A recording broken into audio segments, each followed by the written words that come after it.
Give me a moment, and I'll stream it so people could hear what's going on. Okay, so to make sure I'm understanding properly, so you asked me what's my best evidence or best proof that I could provide you uh for the idea that we live on a globe, correct?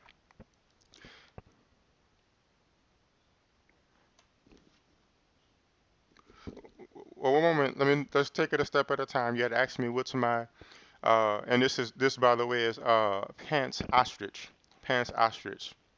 So you asked me so you asked me what's my best evidence for. Okay, I apologize. Go ahead. What are you saying now? Well, I'm trying to go through the logic and answer the question, but you're not letting me. So if you want me to No, respond, let me a make sure video we're on the on same page and I understand. So basically, you asked me what's my best evidence or my best evidence I could present to you, or my best evidence I could present of why I accept the globe. I showed you this here picture of the Himurari from the Himurari satellite, and your question is basically you're basing your well, it's the same position. question. Same question. What's in your reality that's verifiable, not pictures on a screen or pages in a book or equations? What in your reality dictates that what you've been told and what you see on these screens is actually real? So to ask that question suggests that the Himurari Well, images are not still not, you're still not answering me, man. right. It's So a check and mate. This is to find out if you can follow a line of questioning and give me like some kind of logical answers to what I'm asking. right. So this is what's going on. So you're asking me to answer something, and then when I go Now, to now, okay, so now you're pointing out what I'm asking you. I'll ask you again, but then I can't continue this because I was kind of relaxed and I was just chilling, having a cup of tea, and I've asked you the same thing over and over again. Eh? so this is what's not going to happen. You're not going to dictate to me how to answer questions. I will I answer the asked you. questions in the way that I can Asking answer. you. I'll But ask you again, but then I can't posted a link to a hmm, YouTube video, mate. We're just chilling, having a cup of tea, and I've asked you the same. yeah, I've asked it multiple times. I'll so ask it once now. Right? so What again, in your reality? you're not. I'm not going to let you tell me what my answers are. So Just tell I'll me. I'm answer the asking questions you. in the way that Just I can asking answer. you. You're asking, but then when I go to answer, you overtalk me and try to give me what my answer Because should be. you're not answering, but you're posing Well, some other put it like this: hypothetical are you the able to links to. actually listen for about 20 seconds without talking? Do you think you're So, capable of right. that? So what's no, but what's in your reality dictates that what you see on TV and what you see on these links and what you see in books and what numbers add up to these equations. What in your reality verifiable can you show me that proves that the Earth is round? So I'll ask one more time to try. Do you think you're capable No, you're of? going to ask me a question. You're going to ask me a question. Can you not answer? Like, is that the Mhm. problem? You can't. You've not got anything you could give me. Do you think you're capable? I'll try again. Do you think you might be capable now of listening for about maybe 20 seconds and Bro, bro, this is interview process, mate. I ask you some questions, you answer me logically and directly. You mhm. don't say, "Oh, wait a minute," or "What about this?" I asked you multiple times. No TV, no links, no none of this, mate. Something that you could that's tangible to you and me. Something in reality that we all experience. Well, whenever you're ready to hear my answer on what we Bro, I'll give discussed you one more currently, chance, and I'm I'm just happy to going to give mute it. you, man. So it's up to you. I I'm didn't hear not. you, I'm not buddy. going to listen to this. If What you what want to be evasive, I can't be arsed with this. But honestly, do I've just do woke what up at my do what bed. you I'm have trying to to have a do. cup of tea and chill. Do what you need to do, What do but you mean? I'm not gonna let Just you. answer the question. I'm trying to, but you keep over talking me. Right, go. Right. What's verified? No, I'm not. I keep stopping you because you keep going to ask another question, but So that's what what I what keep tell me doing. what exactly what I was going to say. Please tell me. It's not about what, it's about how you started what your statement. Please tell me what exactly was I going to say and how it Bro, how I it don't know what, how can I tell you what you're going to say, mate? How exactly can I do that? exactly. So you don't know So, if I so was gonna. what's, so what's verifiable in your reality that we can all perceive that proves that what you're talking about in pages and on TV screens and all these links, what makes any of that true? Something you can prove. This is what I'll do. I'll just let you tell me. Just let me. I'll let you tell me when you're ready to hear what I have to say. So whenever you Bro, but I've When, just asked you again and you've still no answered it. okay, so I'll go ahead and answer now. So when you say that, when you ask what's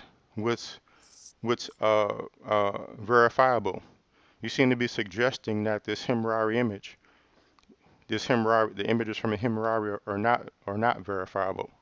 Are you in Is space? huh? Are you in space? Right now, no, I'm not in space. No. Right. So you can't verify if there's a satellite in a vacuum above you. Okay. Well, if you're Right. So if you so again, mate, again, what's verifiable in reality that's tangible, mate? okay. Well, if you already know everything I can say about it, then I guess there's What? really You've nothing just more to no say. answered me. You're It's not it's answering me. hmm, You're I not see. answering me. So I've posed the so same question I've gave you well, multiple times. I've said it, mate, and you still cannot answer it. And the and reason you can't answer it is because there is nothing. There is nothing to see. verify any of the stuff that you see on TV. Well, I see. Nothing at all. And this So, is a well, good if there is, please give me it, please. this is a good this is actually a good thing what I was looking for. It seems you believe in the flat earth so much that So you you're still you going to avoid the question. you you You're still going to avoid it. You're still avoiding it. well, here's the thing. You've already You're still avoiding it. you You're not going to answer. you You're not going to answer. No. you Are you going to answer, bro? you've This is already to see why check-ins here to to find out people who are acting like this, mate. Who can't answer a direct question, who like to post hypotheticals, who hmm like to spew all this conjecture about hmm people up in space. hmm I see. You can't that they're in space, mate. I hear you, man. You obviously don't, or you're just ignoring me, man. Well, I'm still haven't gotten past this point on the hemorrhage because you're still at this point unwilling to Because listen. You're I still never asked you for something in space, mate. hmm I asked you for something verifiable. You're not in space, hmm right? So what on the Earth? On Earth, not in space, a place called space that you've been told exists. What on earth points to this having any curvature or being a sphere? I see.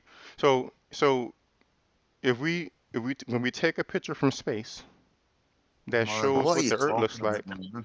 I can What are actually you talking about, bro? if you can manage to listen for maybe at least 10 seconds, maybe you'll Bro, know what I'm bro, what I'm I'm gonna what, ask you again. mm-hmm, What's nothing to do with space, mm-hmm, nothing to do with YouTube videos, nothing to do with mm-hmm, pages in books or TV? What in reality mm-hmm, says this place is a sphere? mm-hmm. I'm not trying to debate when you. I'm asking you a mhm, follow line of questioning. I've only asked you one question. mhm, You've avoided it since we started speaking. right. So when we have a satellite that takes a picture of the But it's Earth, not, mate. What that are you talking about? right, Not a satellite. You're not in space, mate. hmm well, I have some time. I don't mind.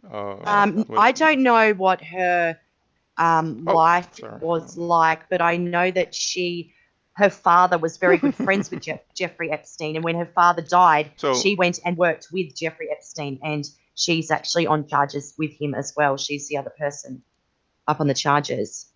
I can't remember her name exactly, but it's in the papers, the newspapers, and that sort of thing. so that's very Scary. It's interesting. really horrible. And I hope that even if he gets off, at least his name will get spread around. So that was Pants Ostrich from 24/7 Flat Earth Discord. You notice he was actually unable to uh, even allow me to discuss this satellite photo here. He seemed unable to do anything other than uh, demand that I give him uh, basically he needed to frame my presentation from his perspective for some reason. And give me a moment here. Let me try to show this thing again. So what I was going to show, what I was going to discuss, uh, he's apparently not incapable of actually listening long enough to hear it or see it. Uh, this image here for the hemorrhage. is taking pictures of the Earth from space. And one of the things you notice about the image is that we can see cloud formations, we can see uh, weather patterns. So there's two incidences recently, or recently enough, that shows that these pictures are accurate to uh, to the landscape of the Earth, which is why I like it, which is why I like this picture so much. So one of the examples I was going to show, let me actually adjust my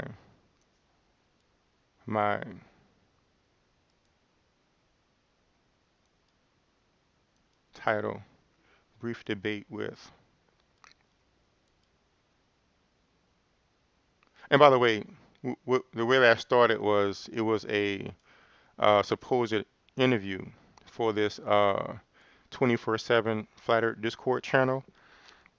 So I'm like, my understanding was he was just going to ask me some questions to see my general perspective to gauge me or whatever. And I asked him why. He said because people sometimes they let them straight into the live stream or whatever, and they say a whole bunch of crazy stuff. So they don't want to do something to get their channel banned. I said cool.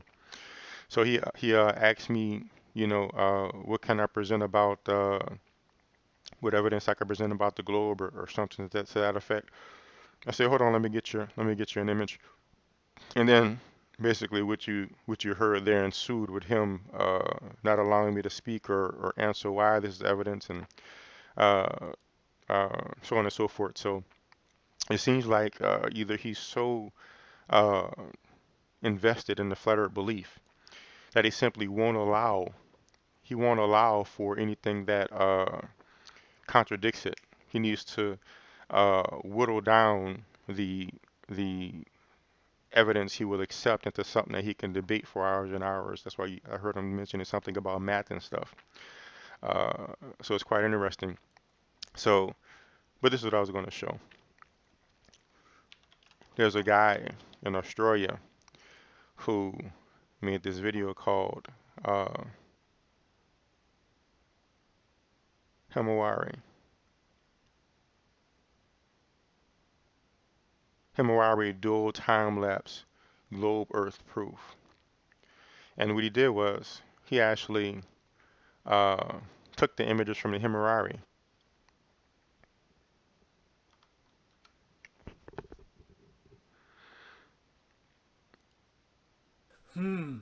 That's interesting. So, and this is a video by Wade's Underworld. Himawari. So, for instance, Which looking gives here us a where good he's at in idea of Nelson where I Bay am. There's in the sand Australia, dunes, guys, and just with a he couple of put small little his clouds there, location and one cloud which we'll versus see go images from the past when we press satellite. play. You can see how And it matches. there it is.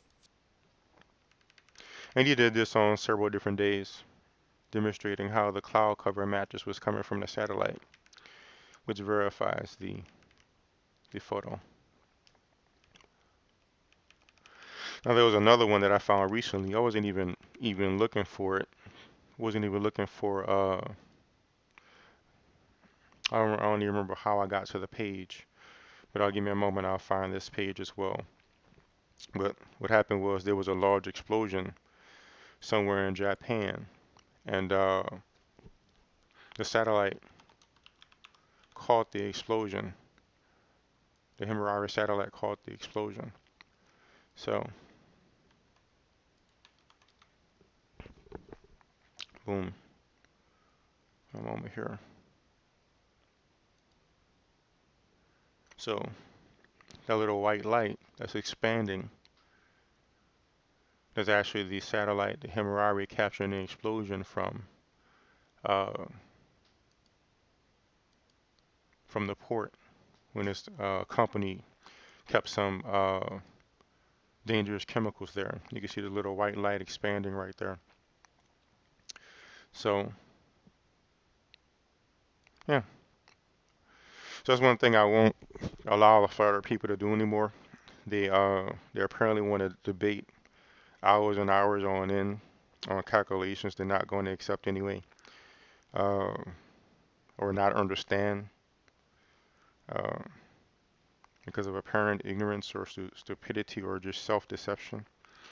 So why not simply deal with the most blatant and direct evidence we have and not allow them to dictate to us that, um, excuse me, dictate to us that, you know, that evidence isn't good enough when the fact is it's a direct image taken from space uh, that can be verified by simply comparing the imagery to real Earth locations because and I did a video about my favorite satellites yesterday.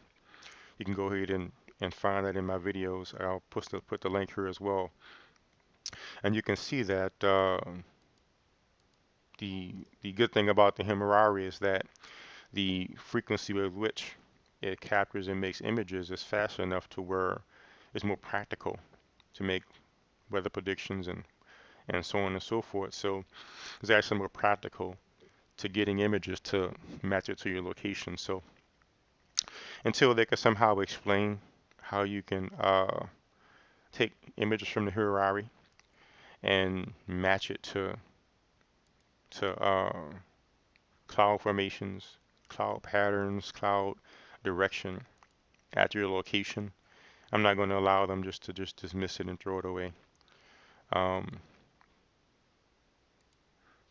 me, it's just a waste of time to do. And I just realized I didn't have this thing public. Hopefully, I didn't break it by changing it to public just now in the middle of the stream. Let me take a look and see.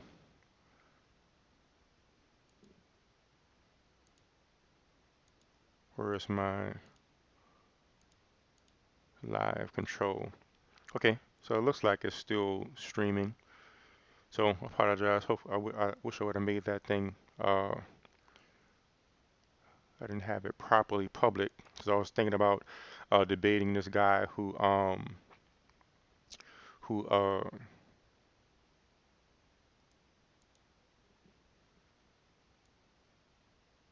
was thought to maybe be some kind of troll who wanted to porn bomb the channel or something like that. So I was thinking about just debating him offline and going in that direction to make sure he doesn't do anything crazy on the channel.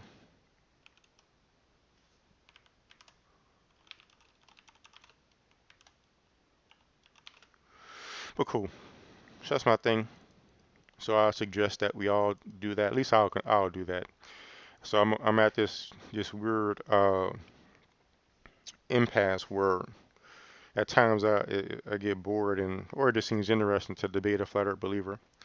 But overall, I still don't want to waste my time spending hours and hours anymore getting nowhere with them since they don't accept any evidence anyway. So I'll simply stick with the most direct and this thing is picking back up. So I was saying I no longer allow them to at least in my discussions just disregard blatant clear data anymore. Uh, it just wastes time. Uh, just waste time a journey with them anymore. Uh,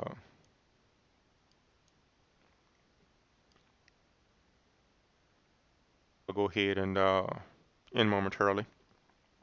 I think actually, let's see, maybe it's stable now. Took a moment to expand my background for a bit as well. But yeah, I no longer allow them to just dismiss blatant straightforward evidence, so they can sit there and focus on a bunch of calculations they're not going to accept either, and take hours and hours going through that pointlessly. So whoever satellite in outer space has taken a picture of the globe from far enough away, where from that one location it could scan the whole globe, send us the data to make a full image of the planet. It could do it fast enough that it matches, that we can go outside, and at least if you're in that location like Australia on that side of the planet, as ways underworld is done, and you can look and see that the image from the globe matches uh, what we see from the ground. And yeah, I'm not going to allow them to just. I'm not going to go down their path of self-deception and dishonesty or just self-delusion and just blatantly dismiss that evidence anymore. Yeah, doesn't make sense to me to do that, so I won't do that. I won't allow them to bully me down that path like he was trying to do. But yeah, we see this guy here with some very clear comparisons between his location and images he got from the Himurari. Again, it puts out images every 10 minutes. You could even uh, so really all you have to do is just go out and record your sky. Like if you're in Australia, if you're in Japan, or what have you, go out and record the sky where you are. Then come inside and go to the website and pull up the Himurari images and see if it matches. Get the timestamp and see if it matches the time that you went out and recorded. And apparently that's what this guy is doing. He's just going out, recording his location, coming in, uh, taking images, taking and comparing the timestamp with the image from the Himurari to his location at the time, and it's matching up every time. Um,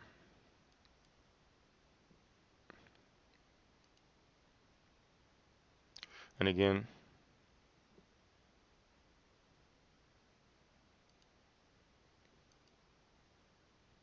we have the explosions,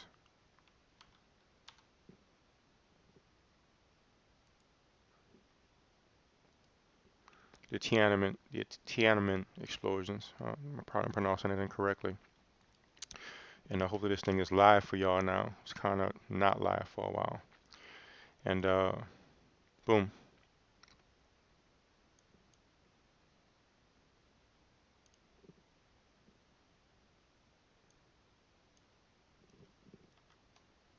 Why is this thing not?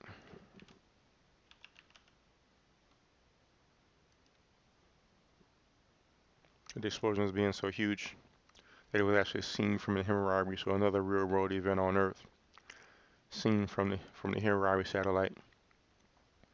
You could do it yourself. I mean, if you're in doubt, just go to the Himurari, which maybe I'll try that now. It's an interesting experiment to do.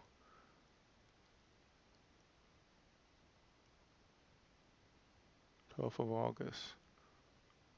This article is more than 3 years old.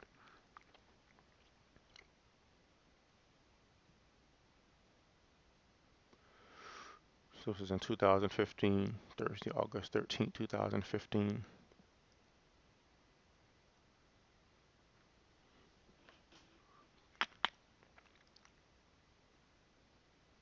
It'd be nice to get the actual images. The first picture below was taken August 12th, 2015 GMT. Okay.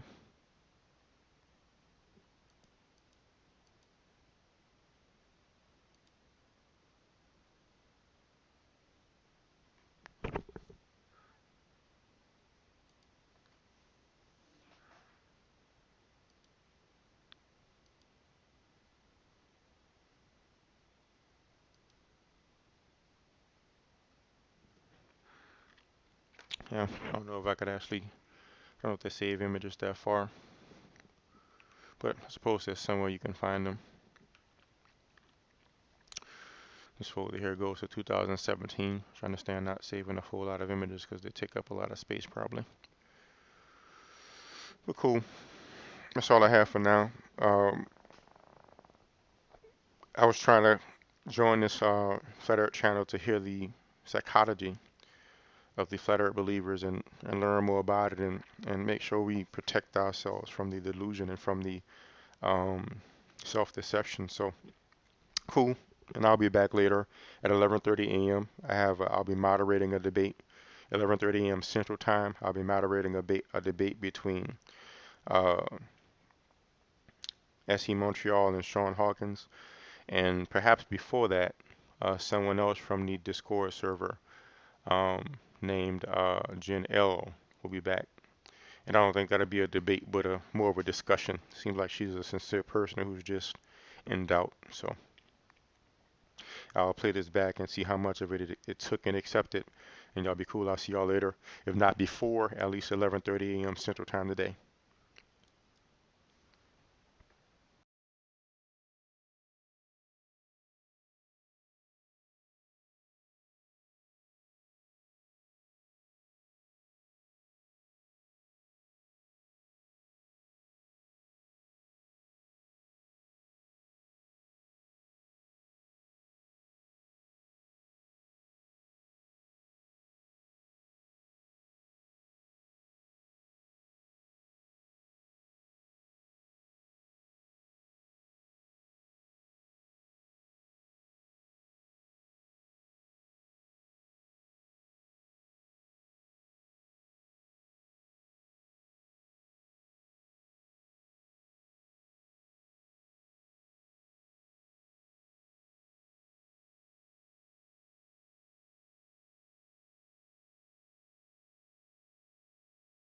What's up, y'all? How y'all doing? About to get this party started.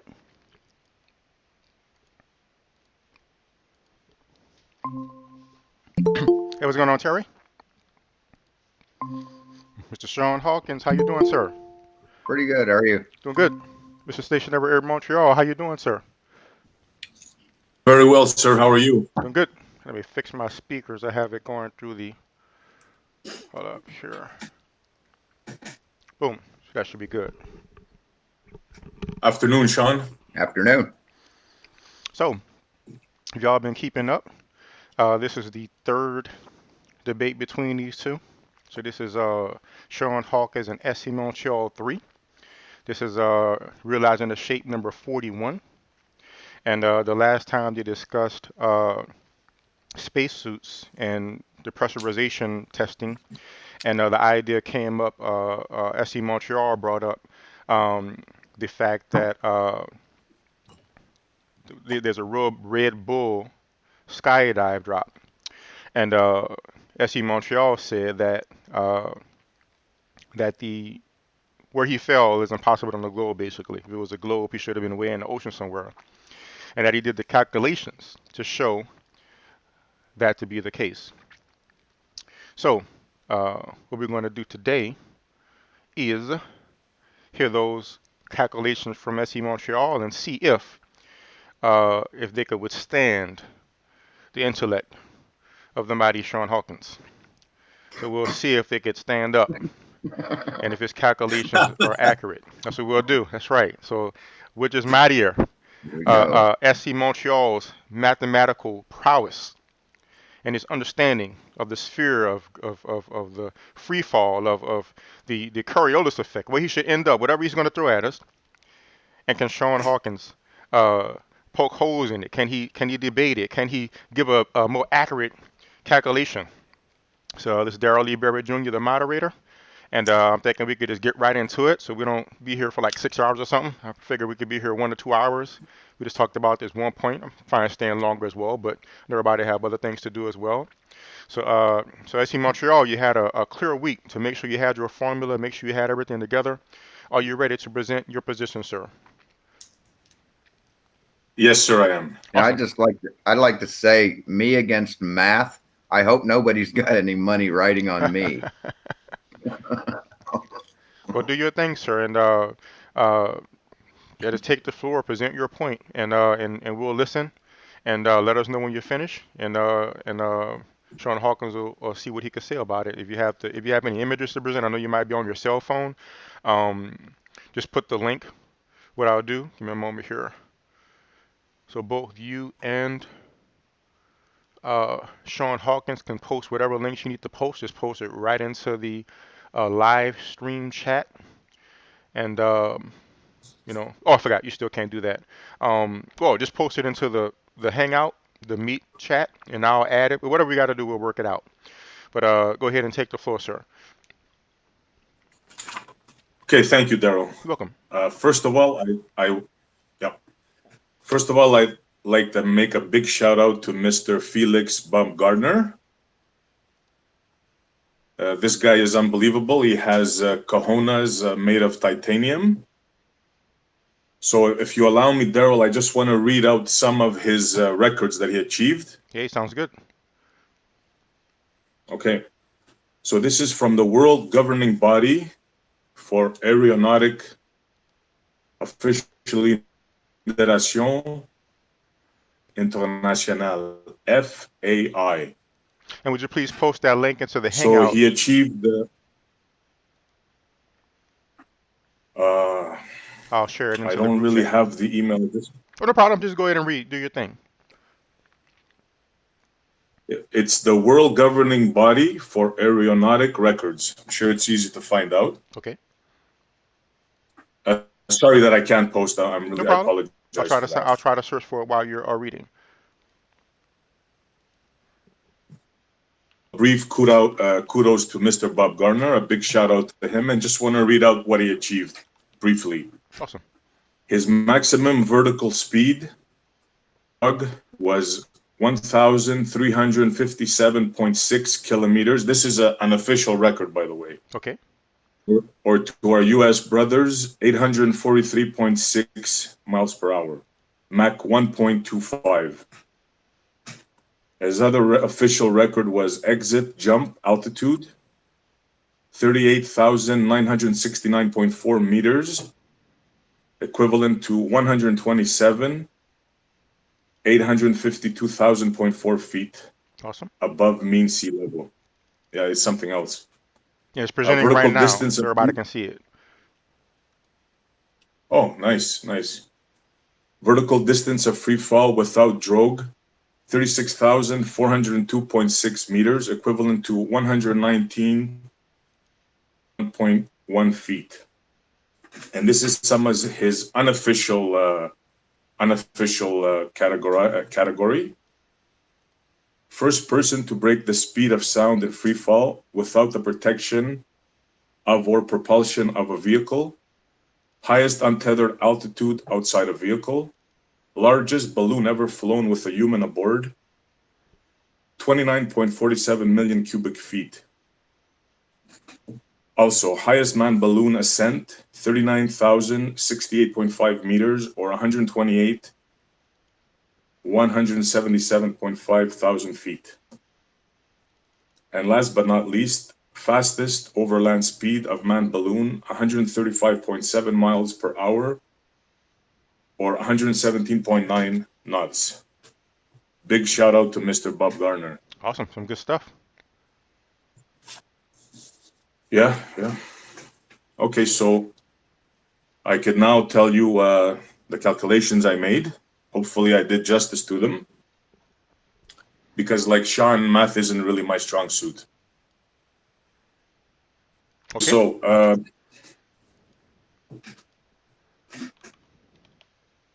So, the capsule took off from the Roswell International Air Center on October 14, 2012. The coordinates are 33 degrees, 24, 22 north, 104, 4306 west. Hold up. That was 33 degrees. And what else? 33 degrees, 24 minutes, Mm-hmm. and 22 seconds north. Okay. 104 degrees, 43 minutes, 6 seconds west. Okay. So, this is what I came up with. So, the Earth is rotating at the equator at 1,037 miles an hour, or 1,670 kilometers. But Roswell is not located at the equator, so the rotation is different. I looked that up, Okay. and I came up with 872.5 miles an hour. At that location is the spin of the Earth. And that was at the drop location. No, this was at the where they ascended. Okay, I got you. Liftoff. Okay, so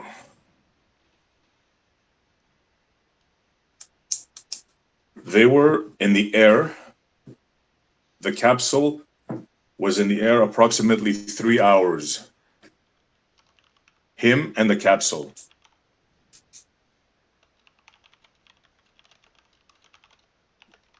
So if you do a simple math, at 872.5 miles an hour,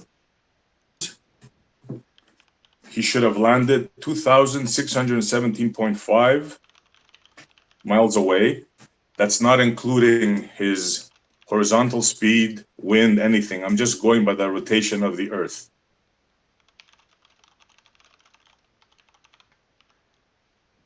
So he should have landed 2,617.5 miles away from his original ascent location.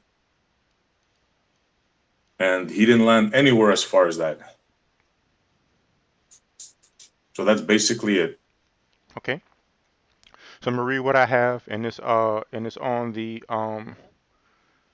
maybe there's a better way for me to present this. Give me a moment here, and I'll make sure I present this so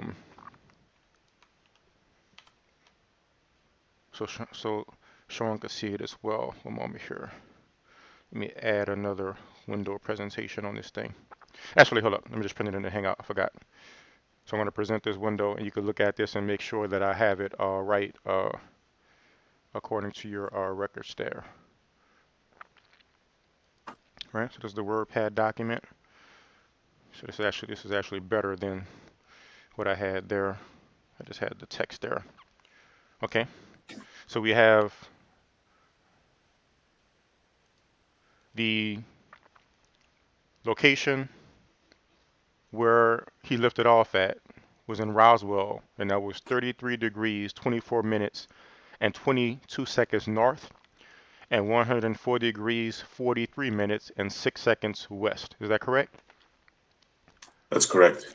At the equator, the spin of the Earth, or you could say the lateral motion of the person there, is 1,037 miles per hour. At his location, which was at Roswell, 33 degrees, 24 minutes, 22 seconds north, 104 degrees, 43 minutes, 6 seconds west, where he lifted off at, would have been 872.5 miles per hour. Correct. Him and the capsule was in the air for 3 hours. So your calculation is just counting the rotation of the Earth, nothing else. He should have landed 2,017.5 miles away from his drop location. 2,600. Excuse me. Oh, I missed one. Thank you. 2617.5.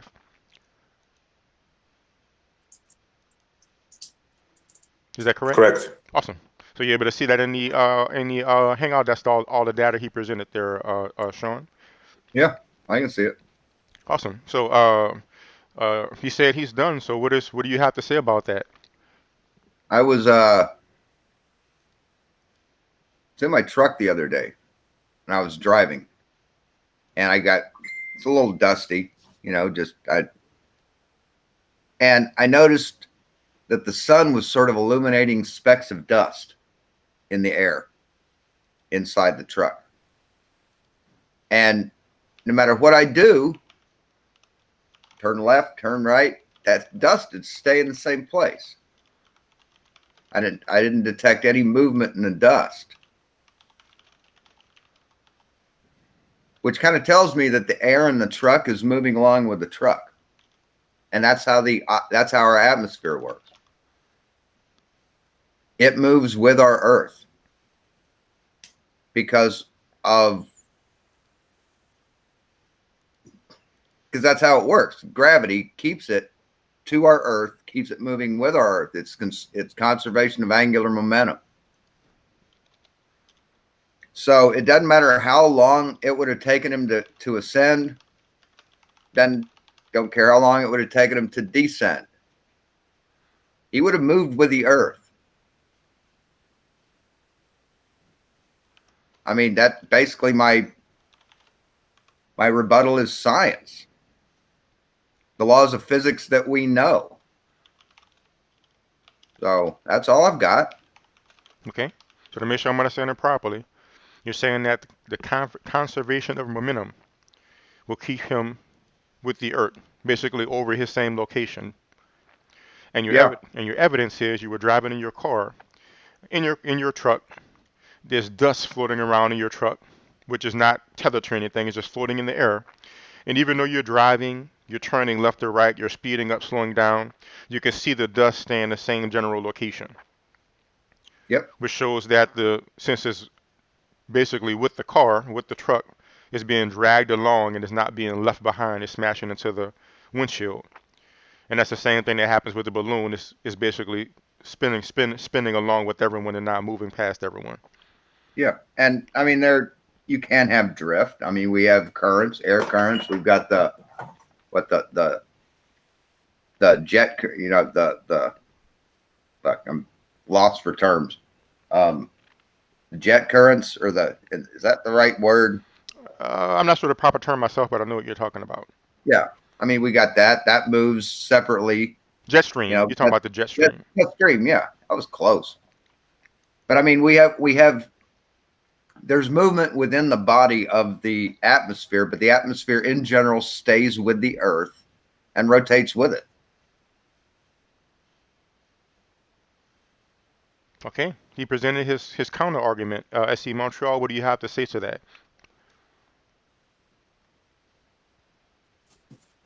That really doesn't address what I said. Okay, break it down. How did it not address that? He's talking about dust in a car. What does that have to do with anything I said? Okay. It's the air in the car represents the atmosphere that surrounds the Earth. When the Earth moves, the atmosphere moves, and it moves with it. So then you would have no Coriolis effect. No, you would. Like I said, there's variations. Coriolis is one of them. It's dragged by the Earth. Now, when you have a slower speed in your rotation, like at the poles, then it's going to spin slower. It's going to move with the Earth slower. So you get a drag.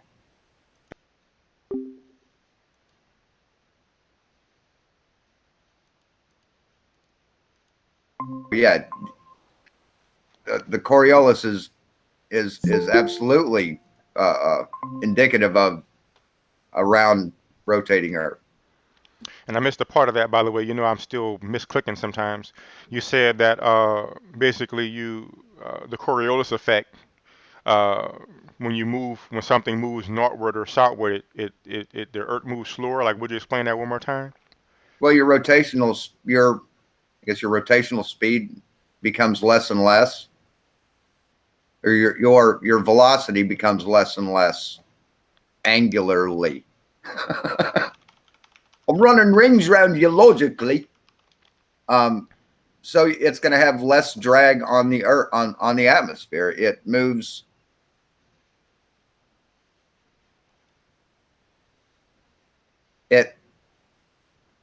I'm trying to explain it, but I'm having trouble explaining it. I mean, you look up what the Coriolis effect is, you could. I understand what you said. You said that. I'm lost in words this morning. And it's pissing me off. So let me ask you, SC Montreal. So that was his explanation of a Coriolis effect. What is your explanation of Coriolis effect? The explanation of a Coriolis effect is you're on a merry-go-round. Example, you're on one side, someone else on the other side. The merry-go-round is spinning. The ball travels in a straight motion, but it appears that it's curving. Right. Yeah, and that's the effect it has. Like if you could sense the wind coming off the merry-go-round at different places on it, it would the wind, the disturbance of the wind is less on the center than it is on the outside, right? But if you're standing in the center, just spinning in place, you don't feel that much breeze on your face. But if you're on the outside, yeah, you feel a rush of wind. And that's the effect that the Earth has on the atmosphere. The closer to the equator, the more drag it's going to have on the wind. The more it's going to rotate in opposite direction, north and south of the equator. And that's evident because hurricanes spin in the same direction, north or spin in opposite directions, north and south, but they always spin the same direction on whatever side of the equator they're on, and they can never cross the equator. So what you're saying is that the Earth and the atmosphere rotate together. Yes, generally. So that can be then there can be a Coriolis effect with one reference point. There has to be two reference points. Well, you have different rates of speed, angular speed. You've got multiple points of reference. Yes, that's different. I've taken that into account. Okay, then what are you understanding? It's what you're not understanding. I'm understanding everything that I say. I mean, Can I try to explain something to him? Go ahead. Go ahead. Sir, well, let's get from so Shawn doesn't mind. Montreal, do you mind him interjecting, or do you want to wait till y'all finish till later? What do you want to do? I mean, if he's not Well, since I'm debating Shawn here, I mean, I don't mind it, but it's a debate between me and Shawn, right? Okay. I don't mind Maxwell. Well, this is what You we'll can do. go ahead and ask This is what question. we'll do. Let's go ahead and let's give them at least an hour to themselves. So right now they've only been going at it for 20 minutes. So we'll give them at least to the bottom of the hour to themselves, and then at the bottom of the hour, the second hour, we'll take hangout questions, comments. We'll take chat hangout questions, comments, and then we'll close at 2 hours. Seem fair to everybody? Sure. I mean, Sure. if he can't understand Coriolis and the physics that govern our planet, there's no need to debate. But it seems y'all agree on his analogy, right? Like he said that if you're standing on the side of the merry-go-round and you throw the ball, even though the ball is going straight to somebody standing on the other side of the merry-go-round, it looks like it's curving. Is that correct? We both agree on that. Because they're moving, so it looks like the ball is Yes. curving, Yeah. right? So the disconnect seems to be how that relates to this balloon drop. So how does that Coriolis effect, the fact that that ball moving across the merry-go-round seems to curve to people looking at it, why doesn't that impact the balloon? Is that your point, Montreal? My point is the ball is the balloon. I understand, yes. So the balloon is free floating, and the Earth is the merry-go-round turning underneath. Mhm. So what I proposed has to be if the physics are correct on the Earth. Okay. This Is my the point. ball under propulsion? Is the ball being propelled? Are you throwing that ball? We're throwing the ball to show the Coriolis effect. Right. You're showing it Well, But one at moment, an angle. let's You're stay showing on it at a focus. 90-degree angle to how Felix Baumgartner traveled, right? Felix Baumgartner went up and down.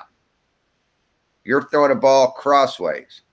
he went more. No, he went more than up and down. What? Yeah. As a matter of No, he fact, we did a traveled in record the on air. this balloon Right. at 135 miles an hour, Shawn. And he free floated, correct? I think he experienced Yeah. weightlessness for 40 seconds, something like that. Yes, you're correct. Okay. So And he broke the speed of sound. right. He didn't have rockets on the thing controlling his movement. It was like a balloon. It went up, right? Sort of, yeah. Well, he had some control with his arms and legs, but yeah, point taken. Go ahead. Now, if the ball that you're talking about on the merry-go-round,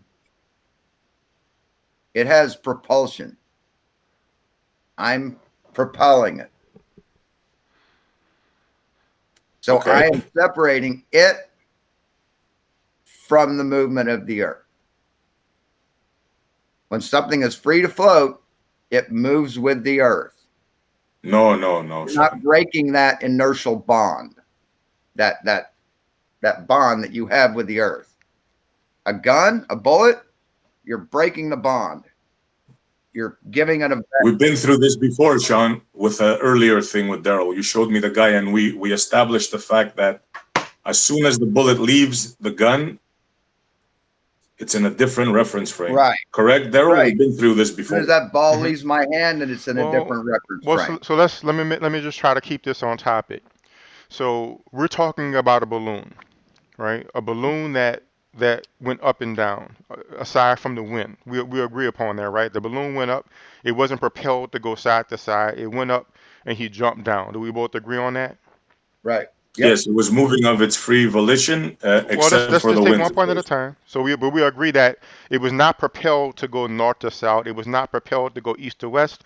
It just floated up, and then the guy jumped out. Correct? Correct. So what I'm observing is Shawn is talking about that type of dynamic, but every dynamic you utilize, you're using a projectile. So like the ball is going across. Someone's literally throwing it across the merry-go-round, or the bullet. That bullet example, somebody was literally shooting a bullet across the surface of the earth. So that's a totally different dynamic than the balloon. So what we need to talk about is a dynamic of a balloon or something that's going up and down, for instance. So, or can you show us what is the distance? So you told us that that the launch point was 33 degrees, 24 minutes, 22 seconds north, 104 degrees, 43 minutes, and 6 seconds west. How far from there did it land? And then we should be able to establish how much of the Coriolis effect should be involved. So how far from that point?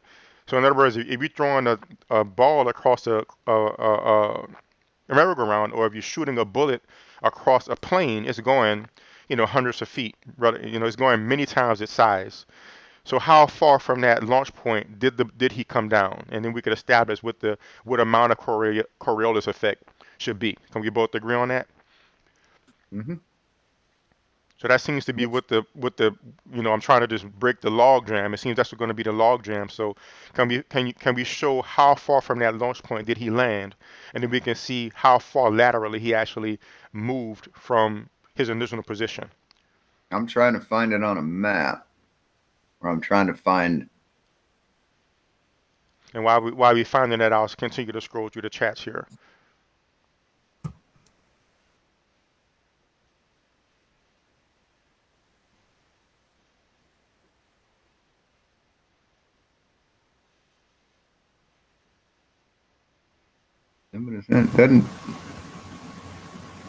What I was able to find out on their site, the information is pretty vague, and I'm surprised at that.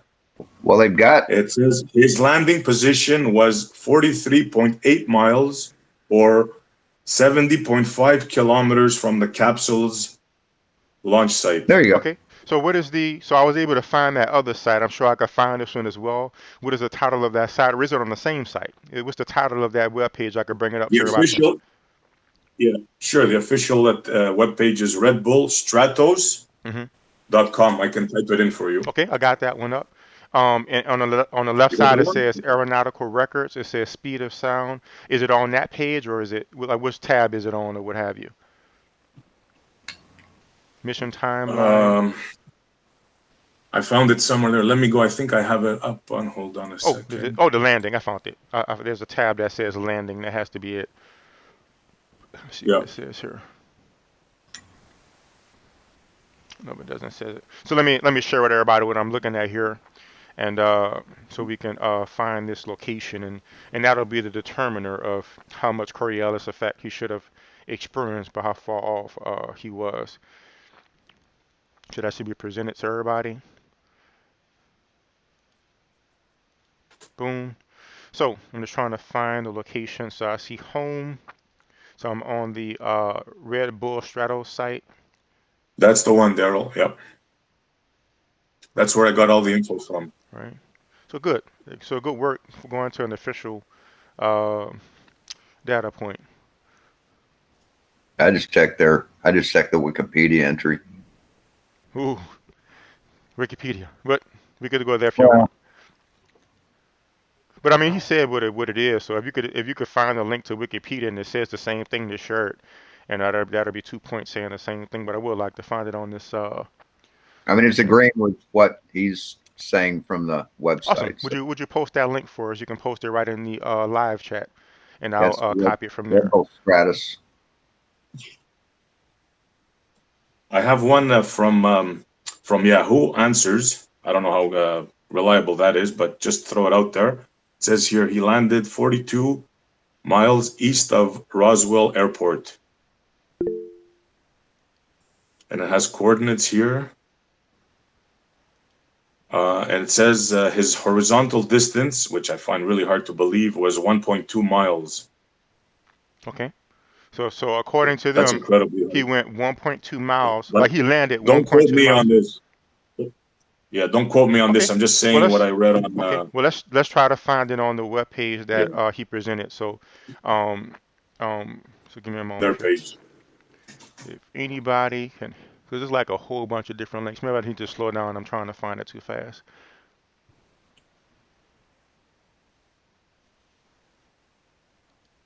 What I find astonishing is there's no horizontal record, or I couldn't find any on this webpage. You'd think that would be one of the things that they would put, no? I can see how that can be what do you call it interesting, like the person who went the farthest horizontally on the flight on the free fall, I meant to say. Yeah, yeah, Yeah, I can certainly see how that could be interesting. yeah. See if you can find that, Daryl. Okay, so it says the pilot landed safely in the desert at 8:20 a.m. about 15 minutes by helicopter from the launch site. So this is the actual Red Bull Stratos site. It says Right, 15 right. minutes by helicopter. So Yeah, but that's hardly exact.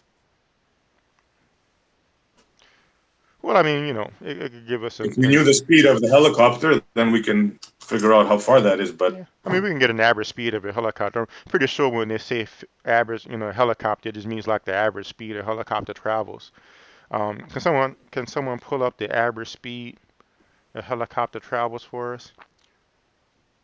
23 miles. All right, so I'm still scrolling.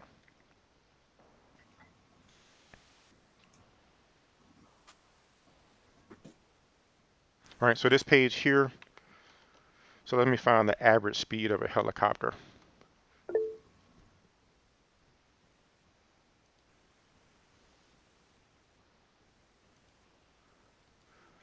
Average helicopter speed. So it says a two-seat trainer helicopter averages 90 to 105 miles per hour. A five-seat turbine helicopter can reach an average cruising speed of 130 to 245. The maximum speed in some helicopters is about 255. So according to this reference.com article here, the maximum speed you can find for many helicopters 255. The lowest looks to be 90. So do you want to go by the maximum here, or do you want to go by the average, SC Montreal? is that maximum for civilian or military? It just says the maximum speed in some helicopters. So I'm understanding like the top of the line, fastest helicopter you're going to find is 255. So I'm pretty sure it wasn't going that. As a matter of fact, let me share this one as well. Give me a moment. I'll change my share screen so people can see what I'm seeing. Matter of fact, I forgot I could just drag it into the other window.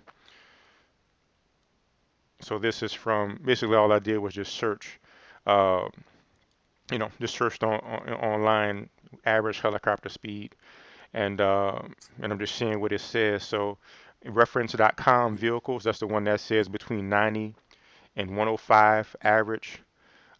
Turbine 130, 145, and maximum speed in some 255. Quora.com says the average top speed of a single rotor civilian helicopter is roughly 150 to 157. So I mean, it sounds to me like they're not military. It says the average single rotor military helicopter is 175 to 200. So even if let's take the what In between these is 150. Like the average top speed is 150. So if we have 150 miles an hour and he went for 15 minutes, so 150 is going to be times 0.25 because 15 minutes is 1/4 of an hour. So that's 37.5 miles according to that. And that matches what you were saying you saw on the site, right? Right, Montreal? Sounds about right. Yeah, sure. You said 30. How much did you read? I read. I'm not in front of my computer right now. I just moved. But you said 30 something. He was I 30 think I something, said right? something. Yeah. Right. So according to it says a 15-minute helicopter flight, we got the maximum speed of an average helicopter, and at the maximum speed of an average helicopter, 15 minutes, that's 37.5 miles. So now, and that's the distance given on the um Red Bull Strato site, and the average speed given on Quaros.com. What is the average top helicopter speed? So at 37.5 miles, what will be the movement? In other words, the question would be at 37.5 miles in any direction, would Coriolis effect cause a distance change of 2,617 miles? Like, where in your calculation does it show that, SE Montreal? Because if your calculation I is told you my calculations. You just went on a whole thing on yourself. So you prove what you're saying. I didn't say that. You know what I said. no. In other words, this is what I'm saying, and let me stop reading, and let me know if you think it's not fair, but this is what I'm understanding. So you presented your side, he presented his side. There was a log jam I saw about Coriolis effect. He was saying the bullet was going up and down, and you were using examples of like bullet shooting or balls going across the merry-go-round. So I said, look, this is what I'm noticing. We're talking about a bullet going up and down. I mean, a balloon going up and down. We both agree that. Then I said that doesn't match a bullet being shot across a plane, which goes many times its size and distance, or that ball going across the merry-go-round, which also goes many times laterally times its distance. So I said, how far from launch point did he land? And that should give an indication of what the Coriolis effect should be. So that's where we're at right now. We were establishing how far did he go from where he started to where he landed, and that will be the indication of the Coriolis effect. Because as you said, if you're throwing that thing across the merry-go-round, if the balloon goes up and down, it's not going across the whole merry-go-round. It's going up and down. So we have to find out exactly how much the balloon deviated or he deviated from his launch point to see what that'll be. Do you agree with that? Once again, I find myself debating you, Barry. Right. Well, sir, I mean, I wasn't going to just let y'all just sit there going back and forth with you talking about the bullet and him talking about uh, the balloon going up and down. So I'm trying to move this along and not stay stuck so we don't be here for hours and hours. So observing the situation as the moderator, to me, that seems like a fair point. If we're talking about the Coriolis effect, if the Coriolis effect changes by distance laterally, which both of y'all agree, whether it's a bullet going across a plane or whether it's a ball going across a merry-go-round, it seems like a fair point, since we're talking about that, to talk about how far did he land from when he went up. I mean, that's basically a fair point what we're The, talking. Cor- I mean, the um, Coriolis effect really doesn't come into play here. There isn't a. You don't have. I mean, what are the two frames of reference? I mean, The two, put the two. it back on you. He isn't in two different places. He isn't north and south of his own position. Ninja He is Warriors. He's body. exactly at 33 degrees north. And I explained to you the rotation of the speed of the Earth at 33 degrees north is 872.5 miles an hour.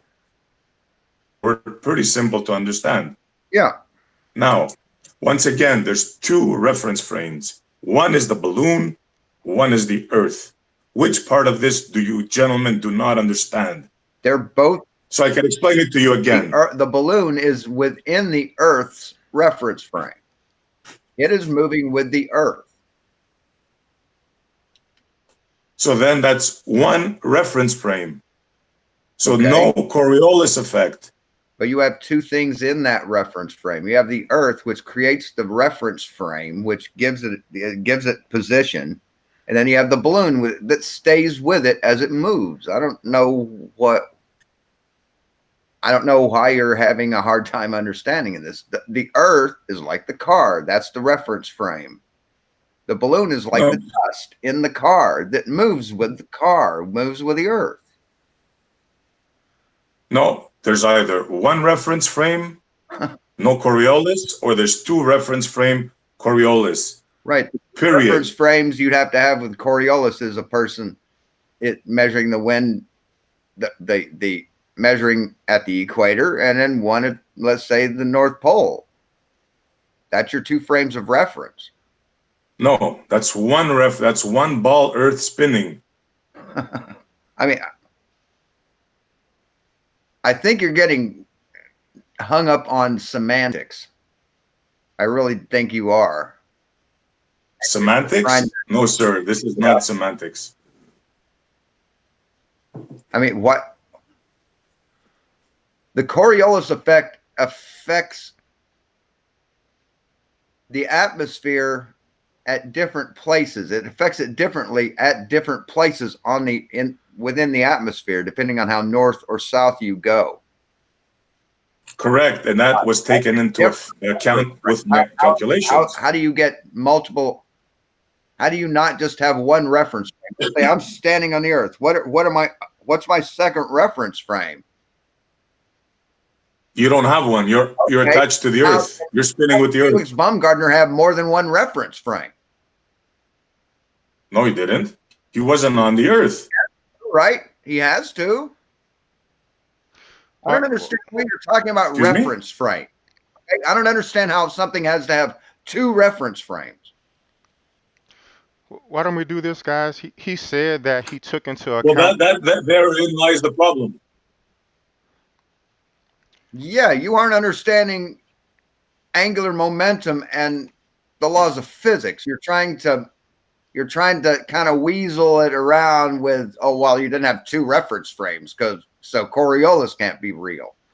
Well, that has nothing to do with it. Why don't we do brother, this, I'm all about the laws of physics. Why don't we do this, guys, and deal with the evidence? He said that he took into account the north and south in his equation. I think maybe the problem is we haven't seen the equation.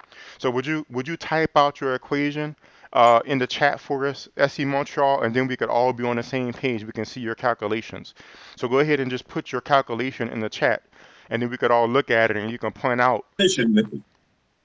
I explained it to you. It's very simple. I'm not understanding. Calculator on with you? I'm not. Yes. So let me know. I'll show the calculator, and you can point it out to me. So give me a moment. I'll show this calculator to everybody in the presentation, and you could let me know what to type in, and then we could all be on the same page, and then we might be able to better understand. So everybody can see the calculator now. So what do I type in here? 872.5. Mm-hmm. Mm-hmm. 872.5.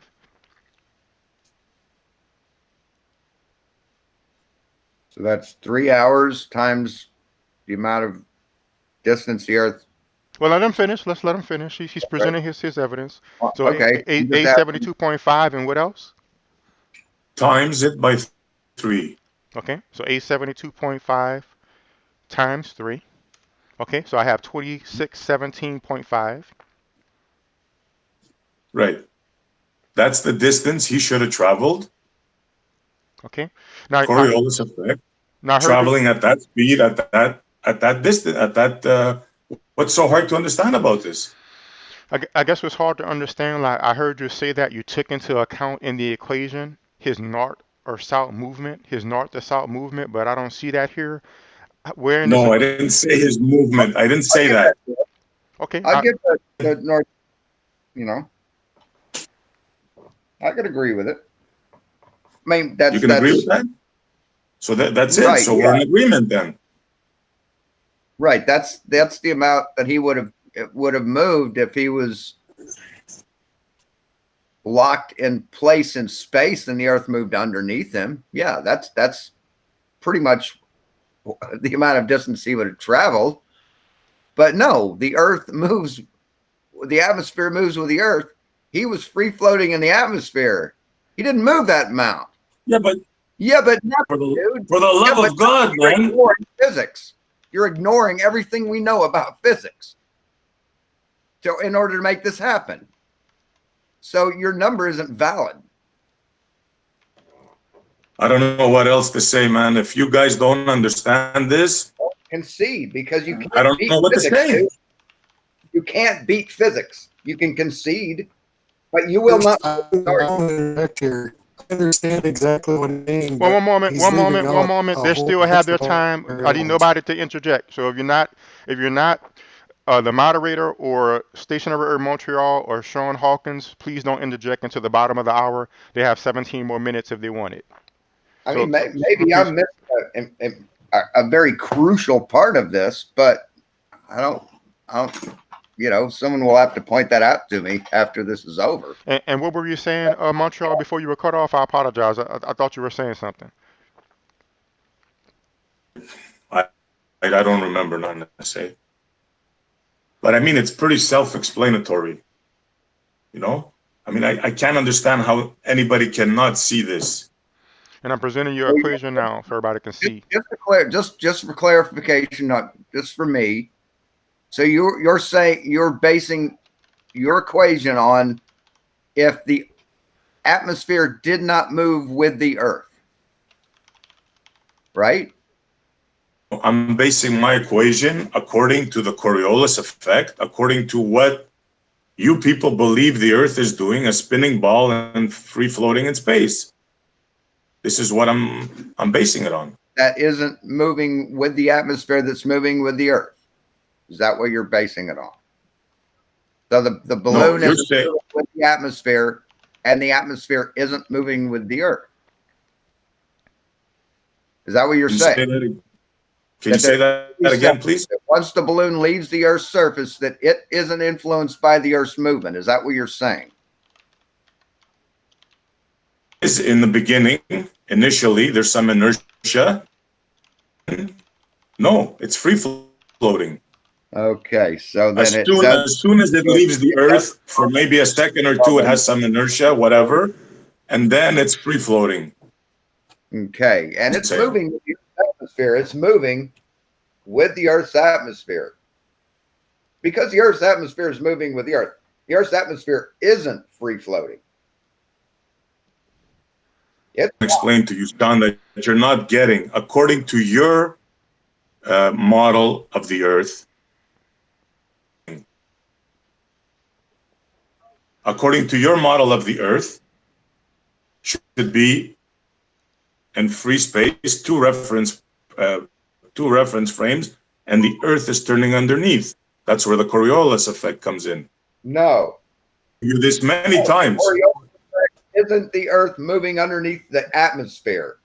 The Coriolis effect is the different rates at which the Earth moves under the atmosphere based on its north or south position. That's what the Coriolis effect is. No, sir. Yes, it is. No, well, Okay, yeah, it is. okay, let me interject. I hear both of y'all making claims about the Coriolis effect that don't match. Please, Shawn, get evidence for your understanding of the Coriolis effect, and please, SC Montreal, let me know what site I should go to. Just look up your evidence for where you got your understanding of Coriolis effect, and we could talk about that. So let's talk. So we can go back and forth saying I'm right, you're wrong, I'm right, you're wrong. Let's go to the evidence and the science. So Shawn got his first. We'll post it. An effect whereby a mass moving in a rotating system experiences a force, the Coriolis force, acting perpendicular to the direction of motion and the axis of rotation. On the Earth, the effect tends to deflect moving objects to the right in the northern hemisphere and to the left in the southern hemisphere. Go ahead and post that link so I can show everybody. Shawn, post it in the Hangout if you would, please. And this stationary in Montreal, whenever you find yours, just let me know. I'll search for it like I did before and show it to everybody. I'm not getting it. It's easy. The Coriolis effect needs two reference points, period. No, hold up now. So what we need to do is go to some kind of evidence, if you have evidence to show this, some kind of reference, So just if you just go back and forth, both y'all saying this is how it is, this is how it is, this is how it is, that's just two people saying this is how it is. So what scientific reference, what experiment, what can you show us that I can show? So go ahead and put your link in the hangout, Sean, and I'll show it to everybody. And just let me know what site you want me to show SC Montreal, and I'll show it to everybody. It's a wiki article, but it's valid. Okay. It's not wrong. So whatever y'all want to present. But yeah. So window, Coriolis force. Boom. So now it's presenting to everybody momentarily. Boom. Okay. So we have Coriolis force. This is at wikipedia.org/wiki/Coriolis_force. Okay. In physics, the Coriolis force is an inertial or fictitious force that acts on objects that are in motion within a frame of reference that rotates with respect to an inertial frame. In a reference frame with clockwise rotation, the force acts to the left of the motion of the object. In one with anti-clockwise rotation, the force acts to the right. Deflection of an object due to the Coriolis force is called the Coriolis effect. So it shows an image here. So this is pretty much like the image that you showed of a ball going across a merry-go-round. They pretty much use your same image. And it's saying in the reference frame, in the inertial frame of reference, upper part of the picture, the black ball moves in a straight line. However, the observer, the red dot, who is standing in the rotating non-inertial frame of reference, lower part of the picture, sees the object as following a curved path due to the Coriolis. Right? So what link can we pull up for your explanation of the as a matter of fact, let's do this. So how does you can use the same link. Okay. It's a good explanation right there. Okay. So using this force that appears. Yeah. Okay, so using this frame as a reference, Montreal, please explain to us how this describes what your balloon would do. And then we'll go to Sean and he could explain why it describes what the balloon should do. So using this same link, and everybody's able to see it right now, the image is up. It looks like a ball coming from the center of the merry-go-round going to the edge of the merry. You're able to see it, right, Montreal, in the hangout? Yeah. All right, so using this image, explain how this describes what would happen to your balloon. Sure. Top image, the ball is moving, and on the bottom image, as it turns, it appears that it's curving. Very simple. So what would be the ball would be the balloon? Is that correct? This is just a demonstration of the Coriolis effect. That's all it is. Just to demonstrate the Coriolis effect. Right. What my point is, if there's such a thing as the Coriolis effect, that means the Earth is turning. I gave you 75th time. The Earth is turning at 872.5 times that by 3, 2,617.5 miles away. He did not do that. Okay. Anything else you say, jumbo. Okay. What do you have to say to that, Shawn Hawkins? So y'all both agree on the same page. Coriolis effect. Say that again, please.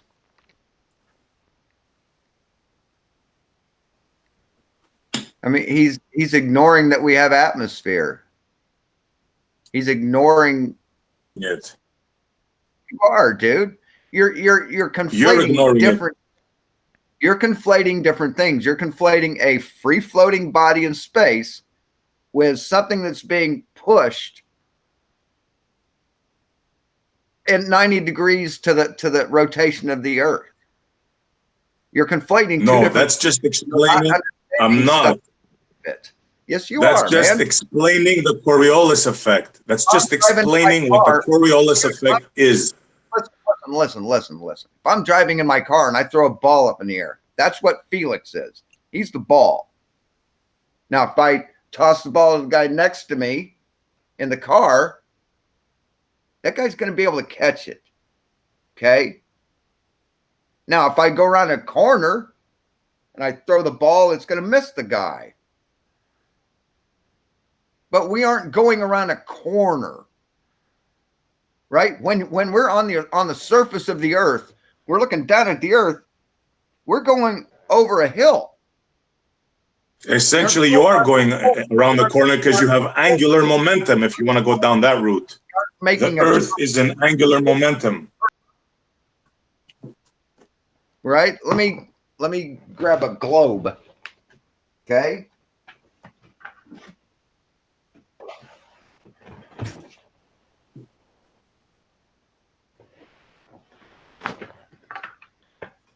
How do I Daryl, scroll up. bigger?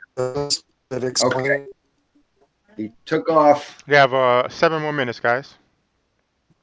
from here, right? Now, he didn't go from here to here. Went from here to here. And as he went up, as he rotated, he followed the earth because the atmosphere around the earth moves with it. And he was in the atmosphere that was moving with the earth. I don't know how much more simple I can make this to you. I really don't. He wasn't on a merry-go-round. So would you going around a circle like this? No. why don't you do this, Shawn? Would you Going around like this? would you bring that globe up? Atmosphere. Everything was with him. I don't know. I really don't know how much more simple I can make this. I really don't. Why don't you do this, Shawn? Would you bring that globe up and demonstrate that Coriolis effect on the globe? Like really demonstrate what Sure. you're talking about. As the earth spins, I'll turn it sideways. As the earth spins, the air moves with it. But there's some slip. Sort of like a hydromatic transmission. There's a little slip before it takes place. The atmosphere slips a little. It's a fluid. It's like if you drag your hand through the water, not all the water gets swept up, right? It moves behind your hand and some stays with it, right? So as it moves, as I move this thing, you can see this is moving faster here, but it's moving really slow there, right? So it doesn't, it slips less here. And it slips more here. And it slips a little less here, and a little less here, and a little less here, and a little less here. So on and so on, so on, till it gets around to here. Well, when you have more slip, you get more movement. You get less movement. So everything wants to kind of torque around, and you get a rotation this way here and a rotation this way here. And that's what creates the Coriolis effect. It has nothing to do with him going up and down here. Nothing. There is no difference in his position, north and south, to create a Coriolis effect with him. And what would it look like? Like if you demonstrate, like you see the image that I showed with the on a page, how would that look on the globe if you had the lateral movement? Like what would it look like? What would the equivalent of going across the merry-go-round be? Well, the equivalent would be firing a bullet from north to south. But he didn't go north to south. He went up and down. What do you think about that, SC Montreal? I really am at a loss of words. If I don't know what to say. If you guys don't get what I'm saying, I really have nothing else to say more than that. Well, why don't we do this? Because we have 4 more minutes where we'll get everybody in. Would you please do us a favor, Shawn, and let him direct you to show us what would have happened with the globe? So he's saying this is what would have happened with the globe. Would you bring your globe up again? And you let him know, SC Montreal, you let him know what would have happened, from your perspective, if it really was a globe. How would he have moved? So he had an object, and that was Baumgartner. He went up with the balloon. So what are you saying should happen or would have happened? Right. Well, sure. If he places his ball down. Okay, and let me present him real fast so he doesn't go away when he talks from over here. So he should be pinned. There you go, Shawn. So go ahead and let him know, Montreal. So right, he has his ball, right? Mm-hmm. Baumgartner, So the light right? bulb is the Now, balloon. as the Earth lighter, you mean? Yes, the lighter is the balloon. Excuse me. Yeah. Right. Okay, so place it anywhere on the globe. He has it there. Well, at around 33 degrees, like a little further, a little down near the States. You're able to see it, right, Montreal? No. He's Just right look on, at the hangout. He's showing it in the hangout. right. He's right where it needs to be. Okay. Now I see him. Now I see him. Okay.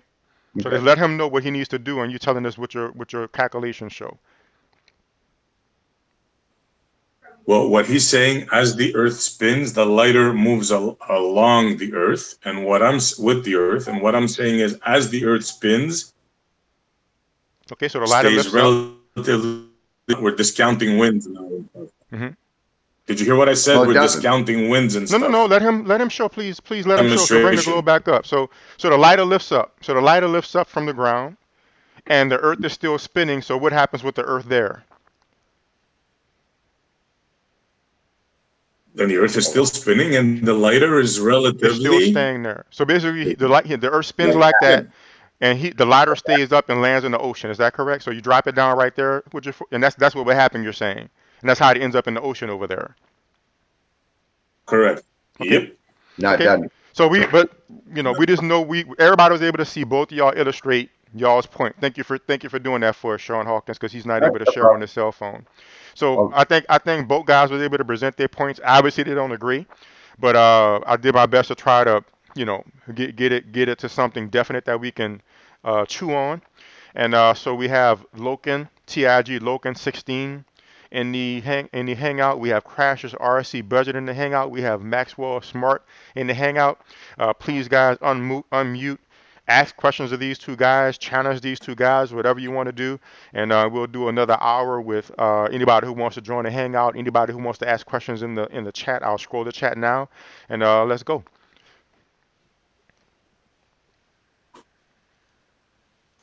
This is how Muppets dance. So Loken, I know you have. Oh, there's So Master let's- Smart. Here he is. Let's go. What happens if you're on a merry-go-round, okay, and you're spinning around the merry-go-round, your hand, and you just drop it? Is it going to land on the other side of the merry-go-round? That's what you're saying. I believe he's That's talking not to what you. I'm saying. Right. You're not just dropping the ball. The balloon, if you want to, the ball is in the air. It's free floating. It's packed with helium, and it was up there for 3 hours.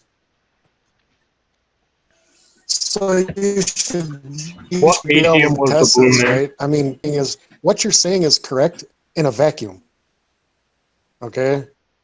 But to get the full calculation that you came up with is a little bit more complicated to determine the movement that he would have had to move according to the Coriolis effect. It's not just taking two numbers and multiplying them together by the time. I understand, There's a and you're huge correct. calculation. But I simplified it. I stated that in the beginning. I took out winds and all that stuff. So you didn't account for the mass that's moving with the Earth in the atmosphere. Are you claiming that the atmosphere is moving with the Earth? Of course I am. You're not saying you're So then there's no Coriolis effect. so you're claiming that there's no mass in our atmosphere. No, I didn't claim that. You're claiming that. I just claimed what I just told you 2 seconds ago. No, I'm claiming that there is mass in our atmosphere, and it's called gases. And that's moving. Okay, so these gases, they're either stuck with the Earth or they're on their own. Which one is it? They're They're not in completely momentum with. rotating. They're in momentum. Of Can I finish? the- They're in momentum with the Earth. It's called Newton's laws of motion. Yes, I'm very familiar with them. An object at rest tends to stay at rest. In motion tends to stay in motion. I'm very familiar with that. Unless acted upon by another force. Okay, so now what could the other forces be? There's no forces here. You either have one reference frame or you have two reference frames in order to have the Coriolis effect. Yeah, I'm not disagreeing with that. I'm not disagreeing with that. So then how could you not see my simple, very simplified observation? I do see How your could you very not see that? I do see your very simplified evaluation. It's just not the full evaluation. So give me the full evaluation then, Mr. Maxwell Smart. I've been trying to, but you One of my don't favorite shows, by the way, understand when I was a kid. mine too. We have mass in the atmosphere that is moving with the Earth. And if he's going up in that mass, he's going to be moving with the Earth still. So yes, there's going to be a deviation when he comes down. He's not going to land exactly where he landed, but not what you're saying. If what you're saying is true, he'd be off triple the amount of what you're saying. More than triple. I don't know, but look, he definitely cannot land at 40 miles away. I can answer the Use question. common sense. Just a balloon traveling at 135 miles an hour for approximately 3 hours. Well, that was the max speed. Now we can play with the numbers. Let's say it was traveling at 60 miles an hour for 3 hours. Just think of that. Forget the Coriolis, forget the Earth spinning. It just doesn't make sense, guys. Come on. I think I can insert a question that may shed some light on this. I heard you say earlier, SE Montreal, that if something is moving a certain speed or whatever, it'll keep on moving unless another force acts upon it. Did you say that? I said Mr. Isaac Newton said that. Okay. Do you accept that? Yeah, I do, yeah. Okay. So As if an far as object is as moving, far as I'm able to tell. okay. So if something is moving, let's say if I throw a football 100 miles an hour and nothing is there to stop it, it'll keep on going 100 miles an hour until something stops it. Is that correct? Well, that depends where we are. I See, if mean, you're on Earth, if you're in a dynamic system, it will not move. That theory assumes that there's the vacuum of space, okay. because that will not happen on Earth or anywhere else, correct? I agree. So in other words, there's something to stop it here. Um, but I mean, just mean in the vacuum. So in other words, let's say if I'm Right. standing on the Earth at the equator, I'm moving to the laterally 1,000 miles an hour. Is that correct? Correct. I think due east, Okay. And according to that logic, I'll clockwise. keep moving clockwise 1,000 miles an hour until something stops me. Is that correct? Well, no, you're on Earth. That's No, right. it's only in the vacuum of space. It doesn't apply on Earth, because if you throw a ball on Earth, it won't move forever. So this You have to go into the magic of space and the magic of the vacuum in order for this law to take effect. Correct? no. Let me just try to explain this for everybody else, and maybe you could hear it as well. So what I'm seeing as the point of contention between you and Maxwell is something that you said yourself. You said that, like, we both agree that if something is moving a certain speed, it's not going to stop unless something acts upon it. So like you said, this is a dynamic system. We have air and things acting on things, but when we're standing on the surface of the Earth at the equator, we're going 1,000 miles an hour, and when I float up into the air, I'm still going to the side 1,000 miles an hour. So that means that you must be saying there's some force that stops that balloon from going laterally 1,000 miles an hour unless the Earth leave it. So No, this is what you had a hard time understanding last time. okay. So how am I not If something leaves the Earth and it's spinning at that speed, it will keep its momentum for a little while. I explained to you, and you're making fun of me last time. No, what I'm If a saying is you bird haven't grabs explained that. something. No, I'm saying what is it that makes it lose its Sure, I momentum? explained it to you many times, but you're not listening, Daryl. Okay, I apologize if I didn't listen. I'll ask you now and listen. What is it that makes that thing lose its momentum after a little while? it's very simple. The Earth is spinning, right? According to your guys' belief, the Earth is spinning, and it's traveling at that speed while it's on the ground, right? Once it leaves the ground, it'll keep its momentum for a little while, but then there's nothing else pushing it, right? It's going to lose its momentum after a while. How? What makes it lose its momentum? It's going to encounter the drag. It's going to counter winds. It cannot move forever. So in other words, it's gonna. Very simple to understand this. I see. So for instance, that balloon lift off at that location where he was going laterally 800 miles an hour. There's enough stuff it encounters, drag and so forth, that it stops that 800 miles an hour lateral motion, so the Earth leaves it. Is that what you're saying? Eventually, yes. Then it's in free floating. Okay, yes, that's exactly what I'm saying. So his balloon, how long did it take for that to happen, for him to finally be left behind and the Earth left him like 2,000 miles behind? How long did it take for him to lose his momentum? I don't know. This is not a calculation that I did. I don't know. Well, I mean, according to your calculation, it took 0 seconds because you calculated his lateral movement times 3. So according to your calculations... Well, according to the Coriolis effect, it should be 0. Yes. Okay. Because as soon as that bullet leaves the barrel, you heard the guy say it, the instructor, it encounters the Coriolis effect. So technically, yes. So to make sure I'm understanding properly, whenever you out on the field when you was a kid and you would throw a football directly up your head, as soon as it left your hand, it would fly to the right 800 miles an hour or 1,000 miles an hour? No, you're saying that. Don't put words in my mouth. That's what you just said. You said... I explained you I explained you how the Coriolis effect works. And I explained you how a balloon should behave. Don't put words in my mouth, Daryl. Did it make sense to what I said according to his calculations? And he said it was immediate as soon as he left the bullet and things like that to anybody else? Did you hear it, Shawn? Yeah, I heard what you said. Does it make sense what I said? Yeah. Right. Yeah, absolutely.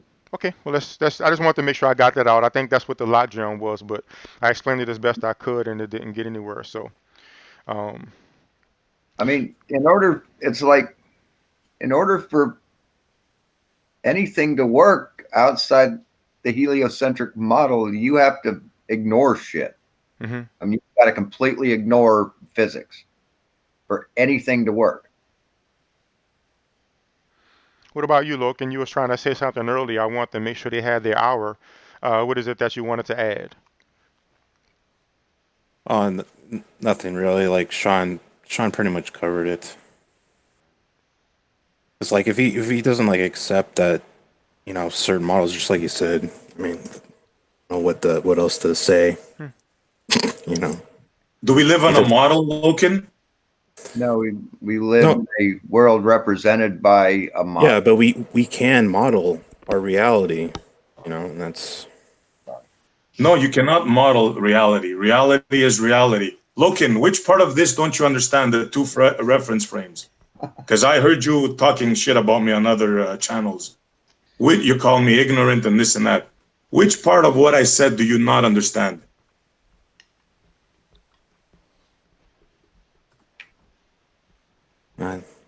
No further questions. You want to ask something, Logan? No. I can't, it's almost like he's hopeless. It's like either you're like, I'm hoping that you're just a troll,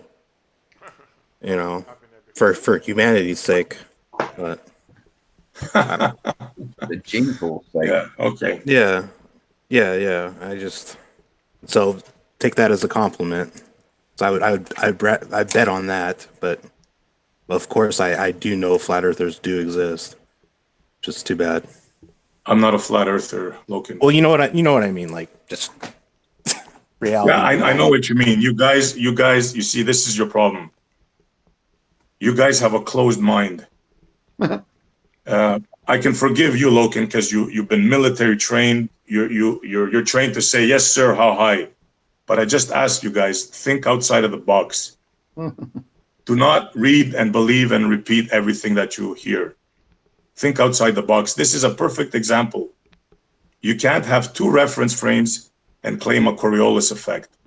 If you can't understand that, there's no hope for you, sir. I don't know. We can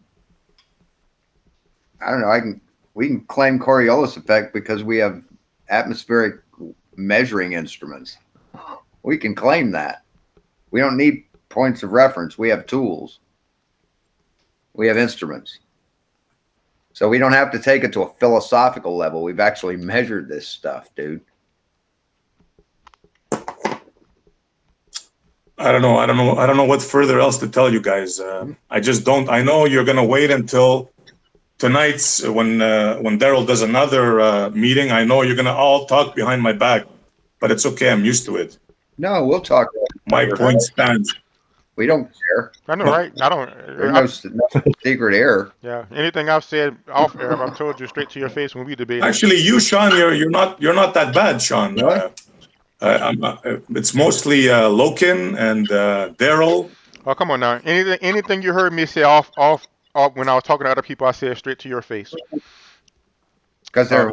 No, you want me to tell you some things? You want me to tell you some things that you said behind my back? Certainly, go. Okay.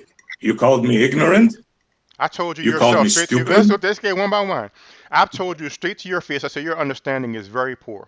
And we was having that debate, and I was like, I'm not trying to, be rude, but that's just the fact. I remember when we were debating, but I'm sure it's recorded. Well, yeah. But why don't we do that though? Stupid. You also said, let me finish, please, Daryl. Okay, go ahead. You also said that you can never have a friend that's a flat earther because you don't trust him. And you also said that the most you will let a flat earther do is cut your grass. Yeah, I did say that. Now, that's pretty arrogant, my friend. It's true. Yeah, it's on tape. Oh yeah, and I'll stand by it. I'll say it now. The most I would hire you to do as a flat earther is mow my lawn, because look what happened now. So why don't we have the after talk now? I wouldn't let you do my weeds, my friend. I wouldn't let you spray for weeds in my yard. You challenge me to talk I'm now. trying to find where it says 3 hours. Yeah, but Because all I let's do the can after find talk is an now. hour and 40 minutes. You're a hypocrite and you're two-faced. Well, let's do the after talk now then. I don't mind. Daryl. Let's do the after talk now then. Let's talk about your idiocy. Let's talk about your idiocy right now while you're here. If you want to do it that way, let's do it. You gave a calculation. Let me show your calculation again. Let's go ahead and break it down while you're here if we're going to do it that way. Hey, Daryl, can I interject something? Do your thing. You said, you wouldn't. I really wouldn't hire him to go rescue Felix Baumgartner on. That's one job. He'll be in the ocean with a boat. Miles away looking for him. Yeah. Definitely not working on the torque converters in my race cars. Yeah, exactly. But let me show you your idiocy now while you're here, Montreal, so we could be on the same page next time, so you won't be able to say I'm just talking behind your back. Let me show you the idiocy of your own calculations. Let me just pull up. That's more manly of you. Do it while I'm here, awesome. not while I'm not. Let's do it, and they can hear more of your Hold idiocy on. at home. Time out. Oh no, let's finish. So your calculation, you said he has 872.5 lateral movement at that latitude. You said he was floating 3 hours. So that would be from the second he left the ground. Is that correct? I didn't say he was floating. I'd say he was in the air. In the air. Listen when people speak. I mean, you're going into semantics, sir. He was not connected to the ground. Well, let me finish. No. Let me finish. Because so this is stuff we would ever talk about next time. So let me get it out now. So, but you going into semantics. The point is, he was not connected to the ground for 3 hours. Is that correct? That's right. Okay, so that means what that would mean is from the moment he was not connected to the ground, he would fly to the side 872.5 miles an hour per your calculations. You said he wouldn't fly to the side. Again, you're not listening. Because you're stupid. The earth under him is turning at that rate. So let me finish. What that would mean, idiot, is that because the earth is moving under him. Let me finish. What that would mean, idiot, is because the earth is moving under him, perceptually it will be like he's flying to the side. That's relativity. Yeah, now you said it correctly. Yeah, exactly. Yeah, that's right. You're leaving out a huge factor. No, not right now. We're talking about his calculations, his position, about his idiocy, That's his what I'm misunderstanding. talking about. Yeah. So Can I according to explain the missing go ahead, factor go here? ahead. He challenged me to say the idiocy I saw, so I was trying to tell it to Okay, him now. But do your thing, and I could come so back. it says 3 hours of float time. Mhm. If you read the article, he was in a rocket traveling at about 1,200 miles per hour for an hour and 40 minutes. Now, where is the calculation of his trajectory and his vector heading in his rocket? Hey, You don't think he'd take that into account for an hour and 40 minutes of rocket travel? hey, I already gave up hope. Who was in the rocket? Earlier, we talked about the fact that he landed 30 something miles from his original location. He said he took that into his calculation. I asked him where, and he just told me the full 875.5 times 3. He didn't take any lateral motion at all. Your understanding is absolutely poor. The reason why you came to these conclusions is because you have no idea what you're talking about. You have no understanding of Coriolis effect. Like I said, according to what you said, when the kid throws a ball up into the air, the ball would just fly to the side from his perspective at 872.5 miles an hour. He was at that location. So you just have absolutely no clue what you're talking about. That's why you're wrong and not understanding. Do you have anything to say to that?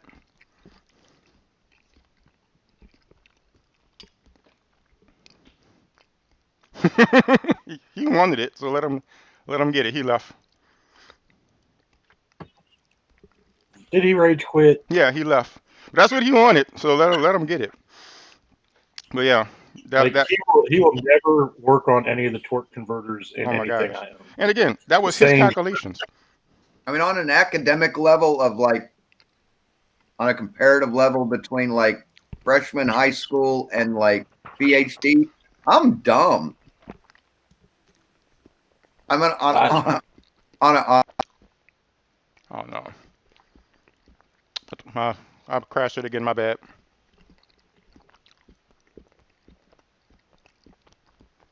so I'm just- pretty, and I'm getting and fuck. Yeah, and that's the thing. Like, if this guy's for real, then I mean, I don't know. Hey, he It's seems like for he's real. really lacking. Anybody that knows Unfortunately, science could walk all over me. I'm just a overrated auto mechanic. You know, anybody with any real knowledge of science and physics could stomp all over me, but none of them can because they don't know that stuff. Yeah. I mean, if an idiot like me can understand this shit, what's their problem? His biggest thing he left out was the reference frame for the atmosphere. Daryl was right. If he left as soon as he left the ground, if he just had nothing and was going straight up, every observer there would be running for cover as soon as the balloon left the ground. Yeah. According to his calculations, he just did the lateral movement times 3 hours. That's the full time it was not connected to the ground. So, yeah, a millimeter off the ground, it would have just been whoosh. So, I would have to do some math on the atmosphere just because it's been traveling wrong. But in any fluid coupling, which is essentially what our atmosphere is, the best it'll move in relation to its inertial frame is 9/10 of that speed. So that accounts for your differences that account for Coriolis, because all Coriolis is vortices that develop from changes in velocity. So basically, according to him, if I wanted to win a drone race, right? If I had a drone, and I wanted to win a race going, and we were going to run that race east to west, I'd have to calculate what the slip time is between going from inertial reference of the Earth to inertial reference of not the Earth. that's right. And then I just time the starting gun to coincide with that point, and then all I have to do is just hover till they fire the starter's pistol, and that drone will just zip off at about 1,000 miles an hour. Remember, you couldn't hover until they started the pistol because it had already flew as soon as it left the ground. So you have to hover immediately when he fires the gun. And then as soon as you lift off, whoosh. Yeah. Well, no, he said. Yeah, by his logic, as soon as you left the starting stand, the drone would be moving 1,000 miles. He accounted for the entire period of time that it was not connected to the ground. So that means once it hit a millimeter from the surface, it's flying to the side. Yeah. He took the entire lateral motion and multiplied it times 3, and that was his whole calculation. Remember? So yeah, he's not even counting any amount of time from the surface, according to his own calculations. Yeah, he's not even figuring any delay from the time he left and like transitioning. Exactly. I asked him that, and he said he didn't calculate that. I said from your calculations, I didn't calculate that. I tried to Wow. save him. I asked him earlier. I said, well, it deviated 30 something miles. What would that be the 2000 Coriolis effect? And he just went off on the rails. But yeah, So I'll be right back if you guys are still going. I gotta Mhm. take my dog out. certainly. But yeah, there's no winning with that guy, man. I'd rather just debate people on curvature and spin. That's it. Those are my strong points. Okay, see, he didn't leave. He thought he got ejected. He must have been just a disconnect. Let me invite him back in. Yeah, no one kicked him out. No one booted him.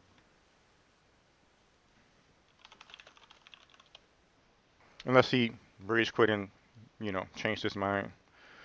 But I definitely didn't boot him. Well, I guess I I've I done did that click before. I clicked buttons by mistake, but I'm pretty sure I didn't do it this time. I don't think I was clicking anything because I was eating and going off on him.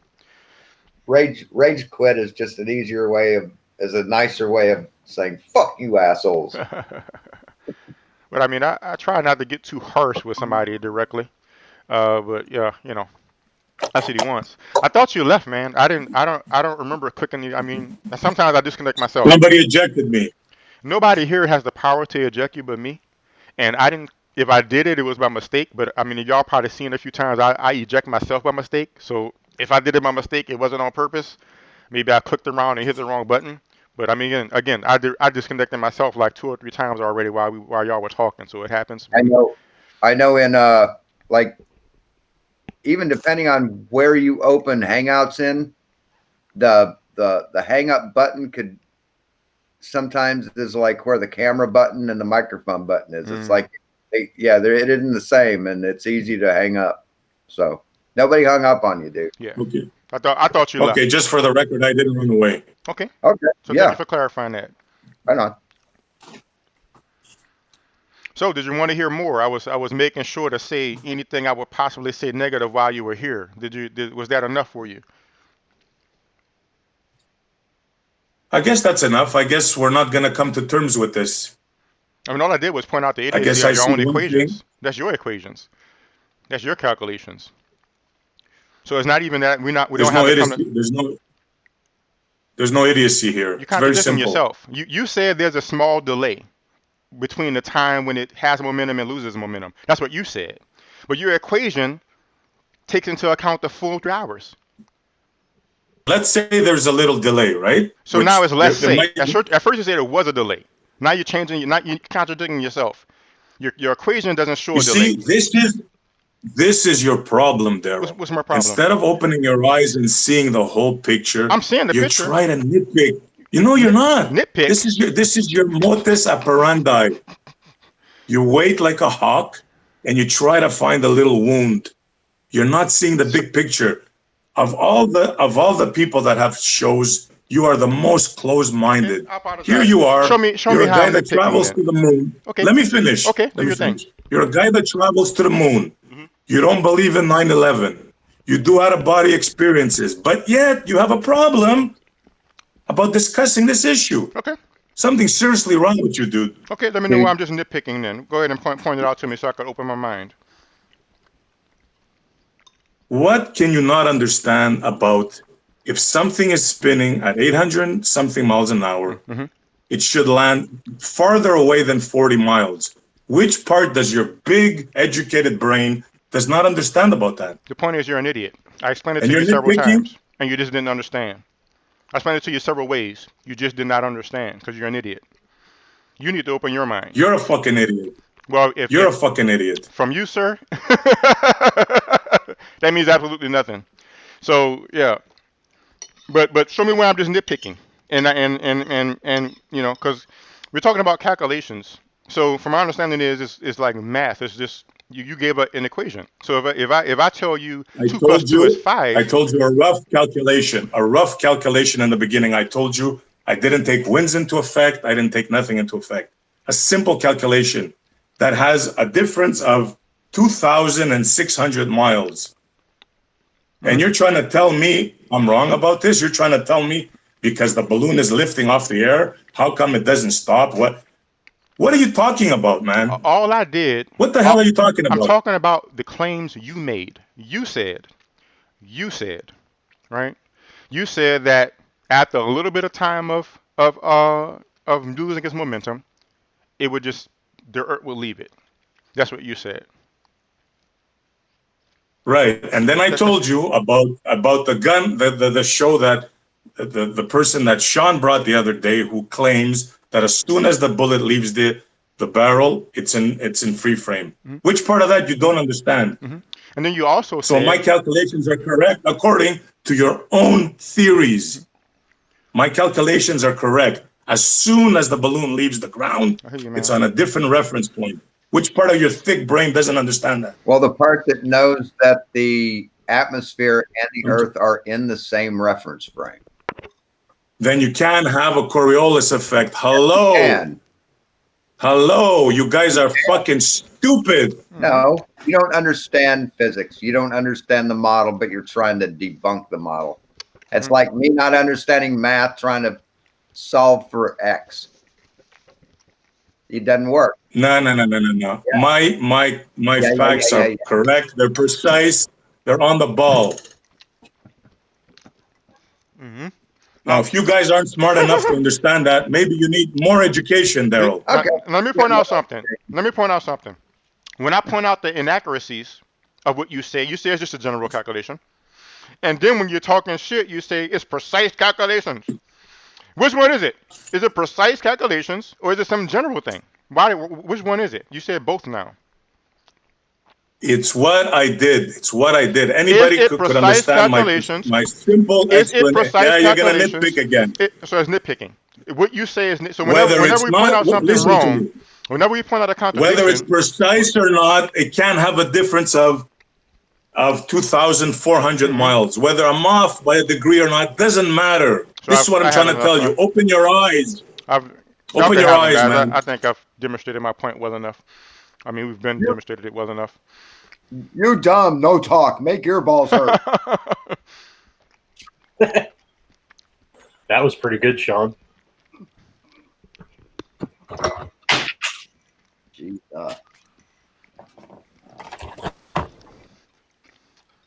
Side. But we still got 30 minutes. I want to talk about something else.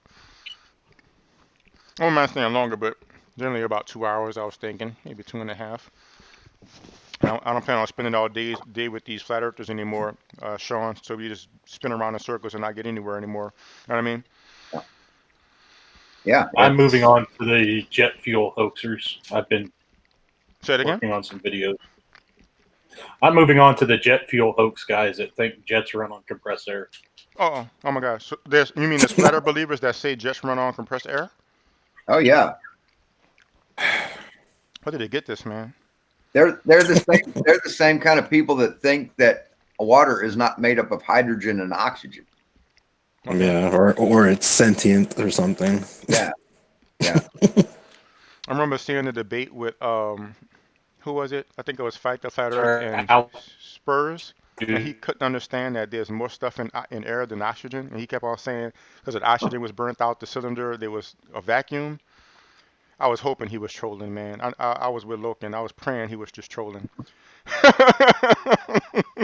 Yeah, I mean, I seriously hope that most of these guys they're like outspoken, you know. But who knows?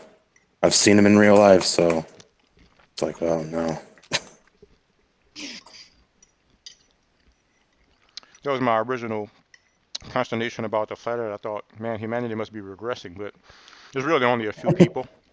Yeah. It's not like Yeah. it's nothing like the anti-vax movement and things like that. Those are out of control, and they're like won't be stopped. Or global warming deniers. All those things are just you can't. There's no way to bring people back from a lot of those. They're eating cereal with a fork.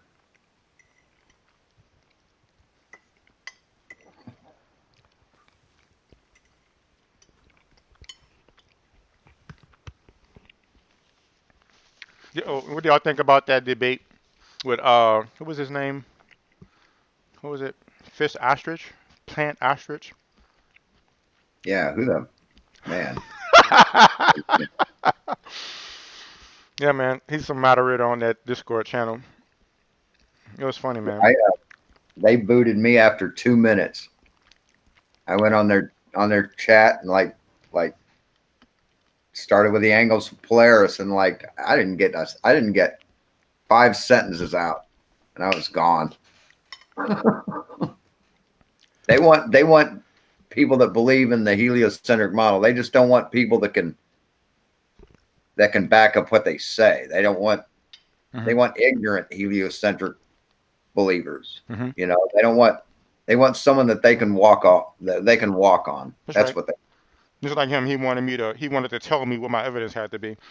Yeah. He's like, why did you ask the question in the first place if you're gonna just tell me, well, it has to be this?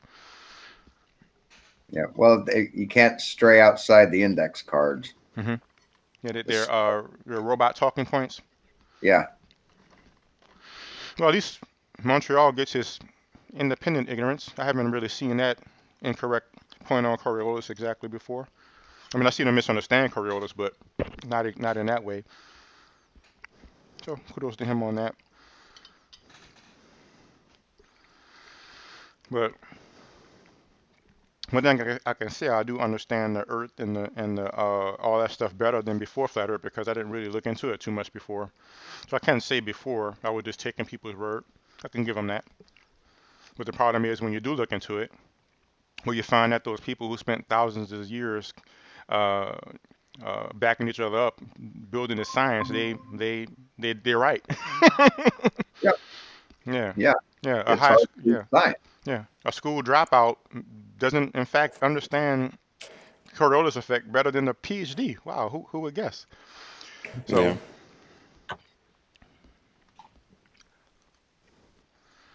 I mean, it's an appeal to Yeah, it's just. but it's a big authority.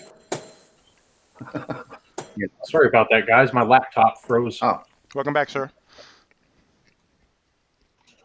Wow, he was Yeah, a that's what I'm stone moving wall. on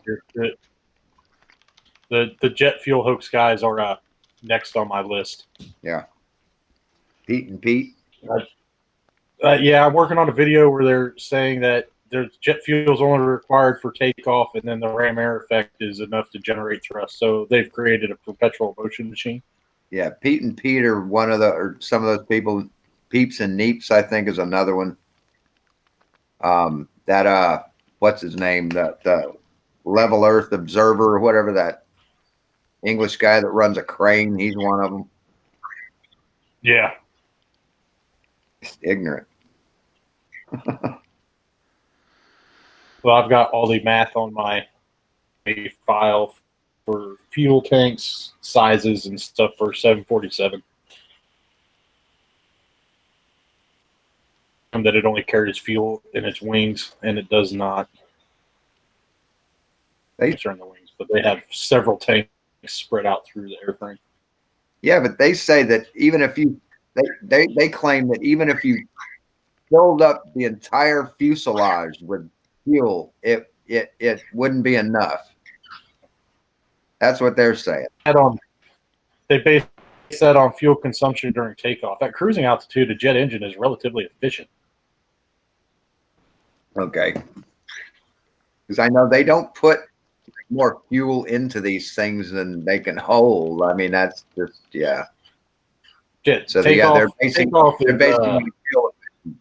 it on shitty numbers with fuel efficiency is what, okay, I see what they're doing. And on takeoff thrust numbers, which is the max load that engine will see during its entire flight. Yeah. Takeoff and its first climb to altitude is where it's going to burn a fuck ton of fuel. But at cruising speeds, okay, they're ungodly efficient for transportation. Yeah.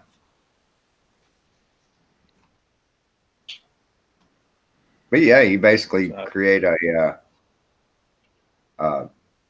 perpetual motion machine. Saying that the ram air effect is enough to continually generate thrust after you're up to speed, which it's not. There's impossible. You have air air resistance of all the impeller blades inside the motor and everything else. How do they run out of fuel? I mean, explain that. Oh, it's a conspiracy. Conspiracy, Sean. You should know better. Yeah. Tell you what. It's just to make you believe that they run on fuel. That's You know? right. What you should do is have one of them, just have a group of them get in a plane, and you explain to them, say, okay, we've calculated how much fuel it possibly takes to get up to speed on the jets, and we haven't put any more fuel in than that. You want to go for a ride? See how many leave. You want to see what a dead stick landing is all about? Yeah, We're going out over the ocean. You want to go for a ride, or you want to change your way of thinking? Pretty sure that'll be just that'll be taken into a conspiracy. See, I knew it. They rigged the plane so they can kill him. He was one of our best. Yeah. Yeah. Black Ops got a hold of him. Yeah. He had his name. His name was Wingnut. The only real conspiracy is the Canadian bacon conspiracy. I mean, what and it's like it's minutia, it's petty, but they talk about Matt, or Madman Mike, who did the steam powered fucking rocket, and they say, he went up there to see the Earth's curvature. No, he didn't. He said it. He said in multiple interviews, I did not go up there to prove anything. I went up there as a proof of concept to see if the rocket would work. He didn't go up there to prove curvature or flatness or anything. Who was that again? So I wish they'd quit saying that, because they're like misrepresenting shit. They're misrepresenting their guy. Who was that again? The Mad Mike Hughes. Yeah. Built a steam powered rocket, went up to about 350 feet or something, or yard, or yeah. He went higher than that. I think I know he broke his back when he came back down. Really? Yeah. Yeah. Damn. Yeah, it wasn't the best design thing in the world, but it flew for a little bit. This was a fatter person? Evel Knievel tried to do the Snake River Canyon in a steam-powered rocket. Well, that was jet. No, that was a steam-powered rocket. Was it? Huh, okay. Yep. They never really explained what that was when I was a kid. They just said it was all right. A couple years ago at the shop, when Travis Pastrana was getting ready to replicate all them Evel Knievel jumps, we got drunk and were debating whether or not we should do the steam cycle and try and jump a canyon. Better of that idea. I actually saw where he did the jump, and it's like really narrow. It's not even like a canyon. It's just like a ditch. It's a big ditch. Yeah. A very well promoted Gentlemen, big ditch jump. Yeah. It's time for me to go. I bid you all a good afternoon. Right on. Okay, you be cool. Good talk. Yep.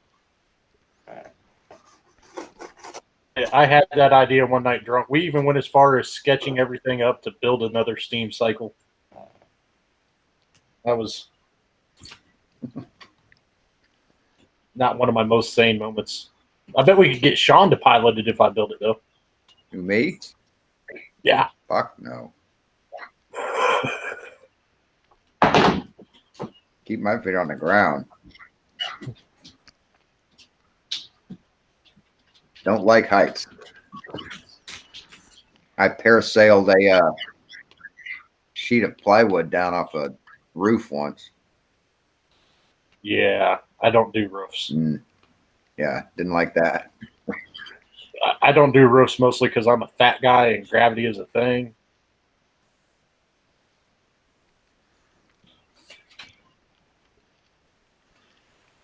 I was looking yesterday at the engine, the path that the Voyager satellites took. It's so interesting how they designed those satellites to slingshot around the planets. Do y'all know if that's just an automatic programming, or they actually send some kind of directives to those things? I know that they had very basic directive and telemetry control of it. I know there was a lag back in the day on it, but I don't know what it was. I know a lot of it was pre-programmed before it went on its path. I mean, But I do know they know where a planet's going to be, Mhm. so they can send it in that direction. Since that, I mean, that's Yeah. amazing. But I mean, it's amazing to me because I don't know how to calculate the positions of the planets, but these guys know it to the T enough to send a satellite past Mars, past they slingshot it around Jupiter, slingshot one of them slingshot around Saturn and went north of the ecliptic. The other one kept going past Neptune and then slingshot past Uranus south of the ecliptic. I mean, the engineering and the calculations and the planning and timing. I mean, it's just amazing, man. Yeah. Yeah, they're no dummies. Yeah. Just to do the first slingshot, it'd be like you teeing up to hit a golf ball and aiming like 45 degrees away from the cup and making a hole in one. Yep. Yeah. Using gravity. I Yeah. mean, and that confirms Earth. everything. I mean, the understanding of gravity just it's crazy, man. Yep. Yes, I mean, the fucking model works. I don't know what else to say. Like, Either that's why it's with the flat earthers, it's become the same round and round semantic arguments. The only flat earther I'm really going after right now is JM Truth. Oh man, a physicist. He says he's a yeah. physicist. with 2 F's. Yeah. On a what? He's a, That's no, physics. he's like the flat Earth physicist. Which says a lot. Tig, did you see me trigger him during his live stream the other day? Oh no, I missed it. I gotta watch that. It was awesome. I wasn't even talking to him. I was in his live stream debating rockets with his moderator, and he got so pissed off I thought he was going to punch his laptop. Yeah, he's a character. He's out there. He's beyond out there. Like he's yeah. That's right. It's like if he's being honest and saying that, like, yeah, God talks to him, you know, literally. I mean, I'm no psychiatrist, but you might have some problems. He has a he has a messianic complex and a martyr complex. Yeah. I'm serious. He's a He's you know. Yeah, if I die for flat Earth, that's fine. I don't mind. It's like, That's what he said? Yeah, he came. Totally non sequitur, and he just came out of nowhere with it. I'm like, wow. Yeah. My hypothesis is that's how they try to make their flat Earth thing important. Like they want to believe that the government is after them and there's shields spying on them, and you know what I mean? Yeah. Just like the average cult. You know, everybody's against them because they're so important and they know the truth, and they're gonna, you know what I mean? Yep.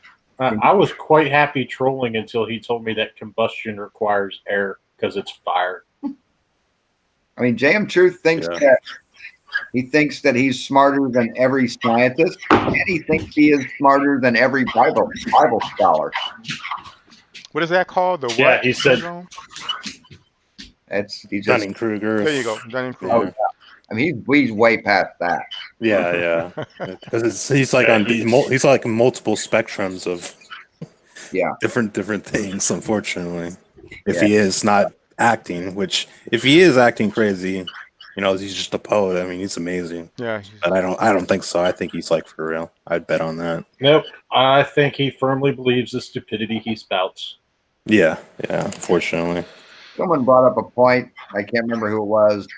The Writers of Dinosaurs or somebody. I don't know.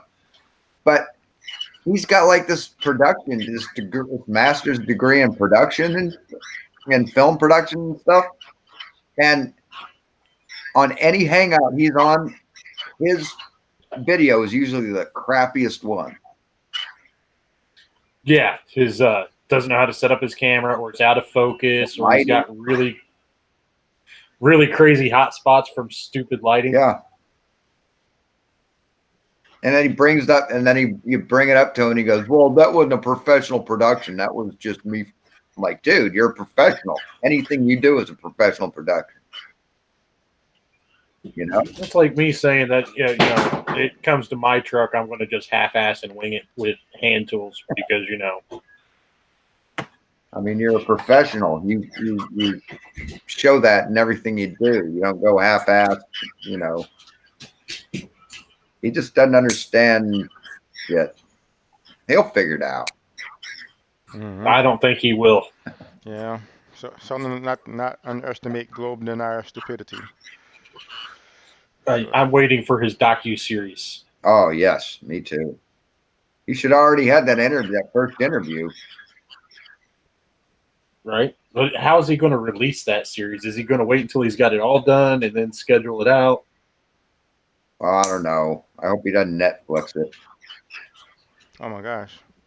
I have Netflix, Sean. I'll make you a guest on there so we can both troll it. Yeah, they come out with I hope he doesn't like trickle it out. I hope he like lets it out all at once.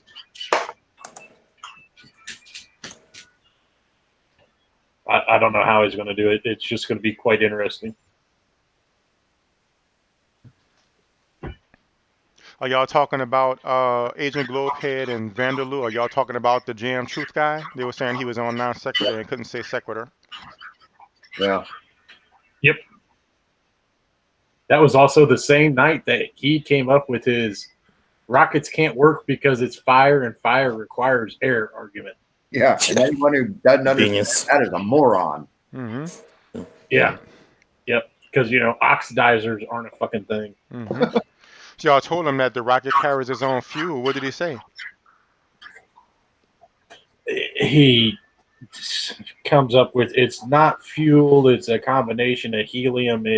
I've heard a different. Yeah, something like helium. Yeah. I've heard something different every time he's been asked that question. Like every time he's asked that question, he has a different answer for it. It's too bad. Consistent on with rockets is that they require something to push off of. Yeah. He doesn't understand expansion of gases and conservation of energy and Newton's first law. Every reaction has an equal and opposite reaction. Yeah. Yeah. So if that gas is expanding, it's going this way, that direction. What's going that way? Mm-hmm. It's rocket's going that way. Mm-hmm. It's expanding that way. That's right. One half is pushing the rocket, and the other half is going out the rear end. And in actuality, it's actually pushing on the rocket, on the front of the rocket. It's not pushing out from the nose cone. It's That's actually right. The rocket. So interesting.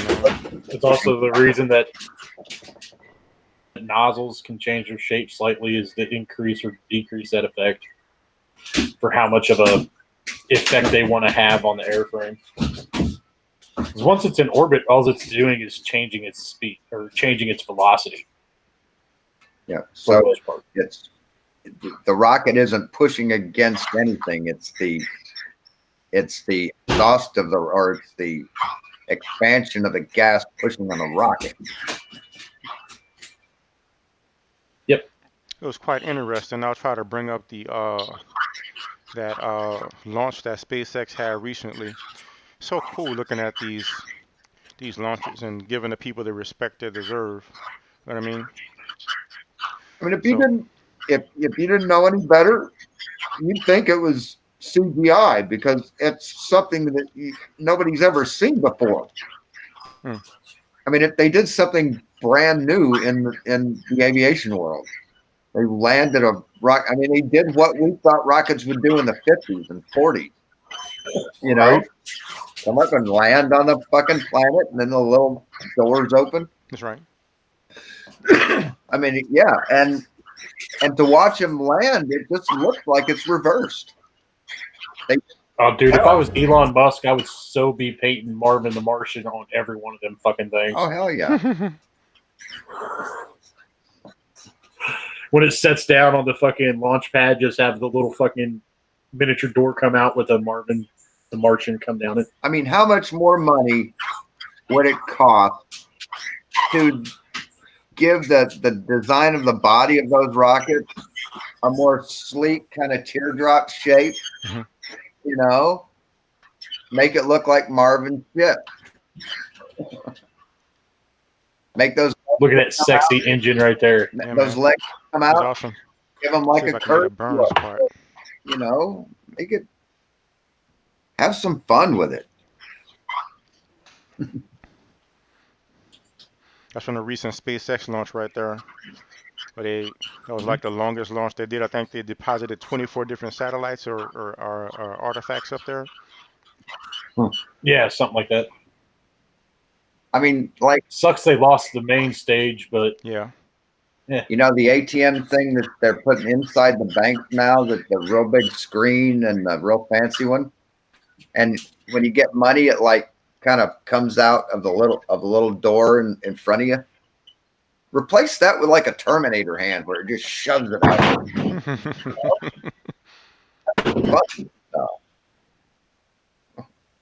still being nice to robots for when they take over. Oh yeah, absolutely. I thank them every time. They remember you.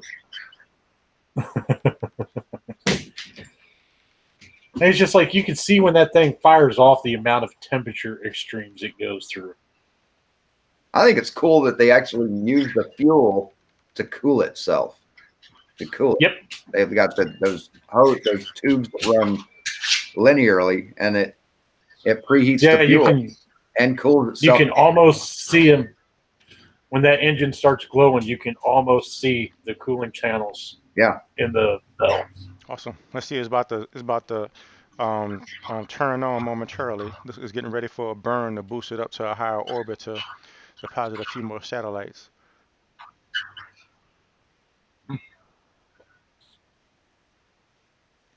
SpaceX is awesome. They made space travel cool again, I think. Even though they might be able to do some upgrades, but still, they made it cool again, you know? Yeah. Right. And they show their failures. They're not just showing their successes. Mm-hmm. Oh, here it is. It's starting to light up. Yep. They actually have people going out there camping out, looking at the launch. They put a whole studio inside their control, whatchamacallit them. They're pretty cool. So you can see the channels that are running from left to right across the screen. The real fine channels are cooling channels. That's actually fuel that they're preheating with the nozzle before it goes back to the turbo pumps. Yeah. Yeah, it preheats it and it cools it at the same. It keeps it from basically melting. Yeah. Using fuel. You can really see them real defined on that image. And right now it's going 20,000 kilometers an hour. That's what, like 16, 17,000 miles an hour, something like that? 13,000? Somewhere around there. Yeah, man. SpaceX is awesome. And I mean, within 5 years, it'll cost maybe $1,000 to go up there, if that. Book me a ticket. I'll go. Yep. 5 years is it's not Right. too long If somebody at all. would like to donate me a ticket to one, I'd be like a kid going to fucking Disney World just so I could get a ride on a rocket. And that's why I say once that happens, flat earthers will go down in history as the dumbest people to ever walk the planet. I really wonder if some of them will accept it then, though. Even then, I don't think some of them will accept it. They'll sit at the windows of TVs. Yeah, some of them that you send up there will probably think, "Oh, I was drugged." Exactly, something. Like Have you ever seen the show? I can't remember what it's called. It was I think it was on Amazon or it might have been Netflix, but it was a thing about this community, this group of people that got sent off in a rocket in the 50s to go and find a new planet. And it turns out they're in a big tube and it's their entire reality. They're still on Earth. Their entire reality is in that tube. But they think you're out in space. Yeah. They think they've been in space for like 50 or 60 years. I've seen a movie, something like that on Netflix, where they was putting individual people in these canisters everywhere. I guess not canisters, but these habitats, and made them think they were out in space far away. Oh. But yeah, and at one point, they couldn't tell them. I mean, they could not tell them. They had people that they had capital punishment on the ship, and it consisted of basically spacing them. And when they did that, it's like they came back to reality, and people went insane who got spaced because they couldn't deal with their entire reality was completely demolished. It's a good show. I hope I didn't ruin it for anybody. Shit.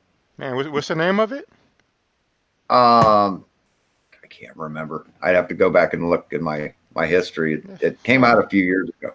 Sounds like something interesting to watch. Oh, you're not talking about the 100, are you? No, they knew they were in space. No, that's the one where It was a few years ago. Should be easy enough to find. Damn you, Sean, and your spoilers with no spoiler alerts. Oh, sorry. Yep.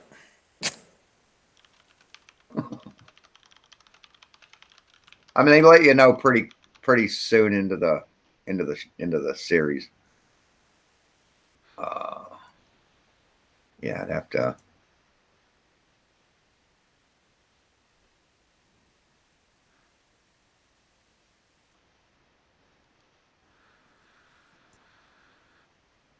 Of course, they keep suggesting the same movies over and over again, so it might be easy to find. The Prisoner, that's a good series to watch.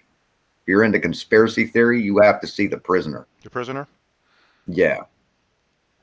It's Patrick McGowan, the same guy that starred and made Secret Agent back in the 50s, 60s, that TV show. And it's about a guy who he's in MI50, that level, basically MI6 or MI8, and he quits. Of course, you can't quit British intelligence. They have to know what secrets you have.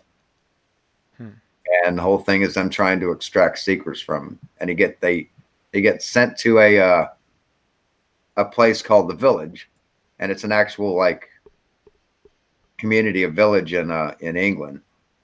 And it's where you go and you can't escape. You can't get away from the village. It's got science fiction mixed in with it.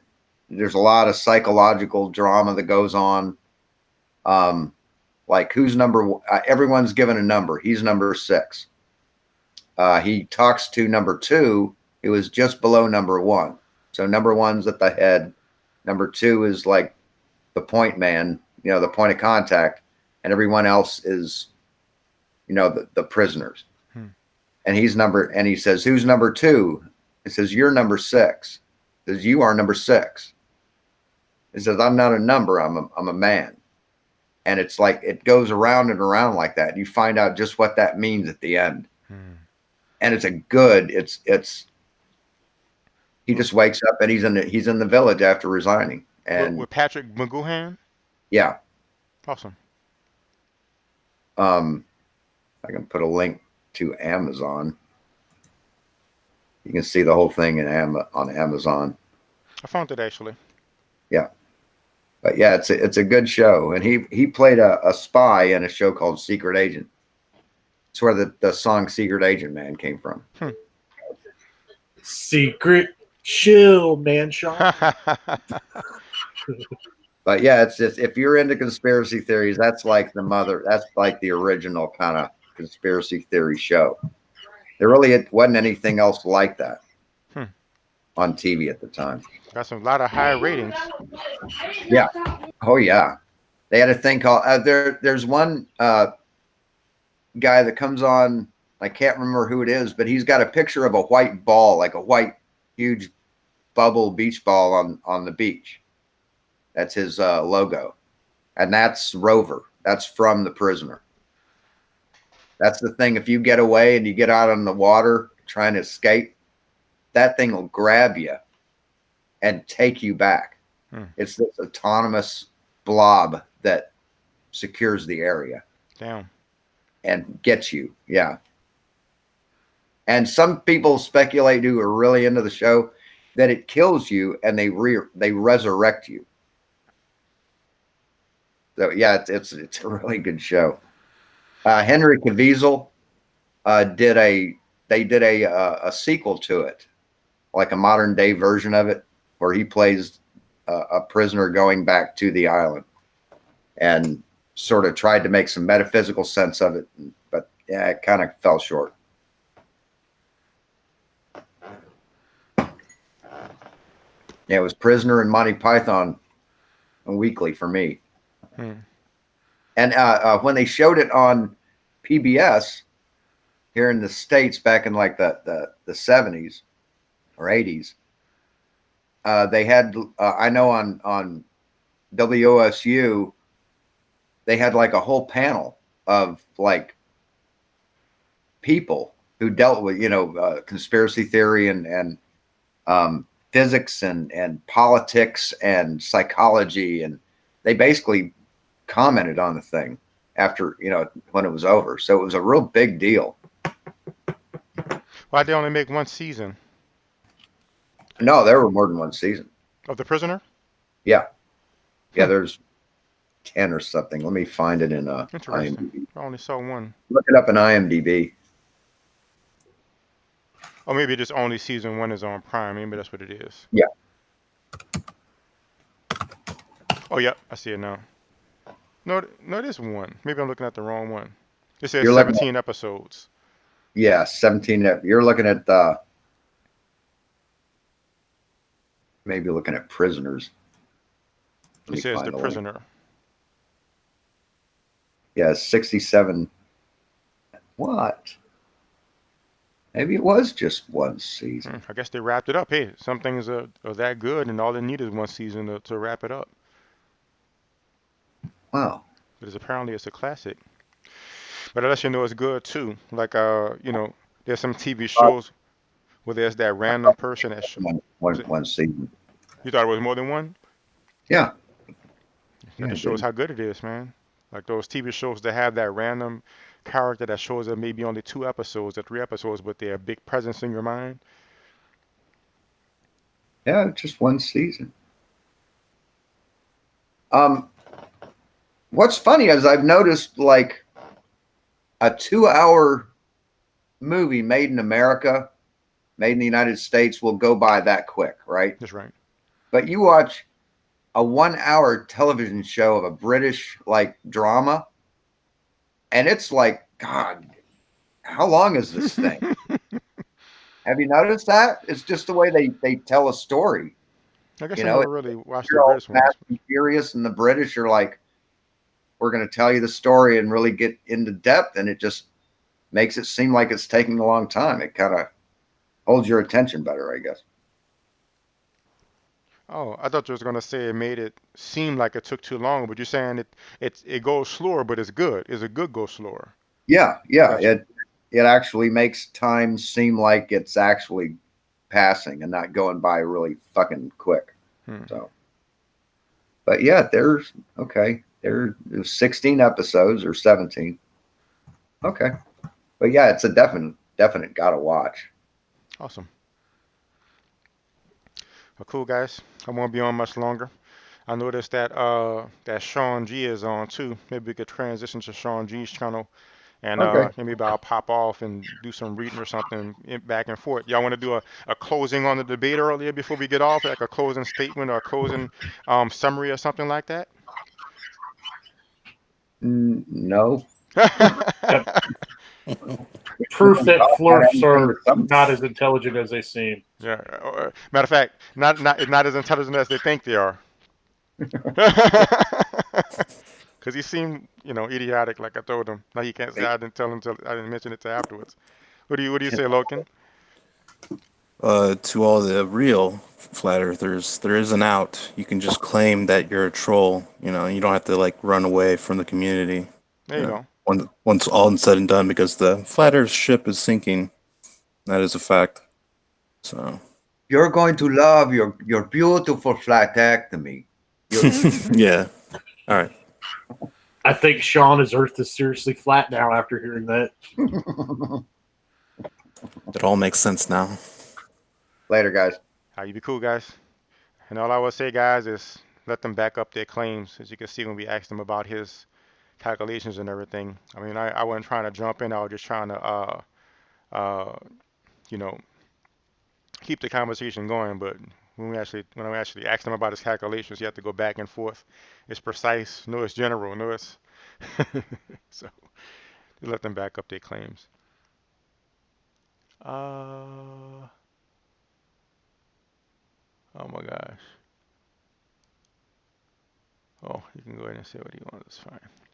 Well, cool. Thank you for joining, Loken, Shawn, Crash, SC Montreal. I'll hop off and see if I might hop on Sean G's channel and go back and forth and read and things like that. So let me make sure I didn't miss any last comments here.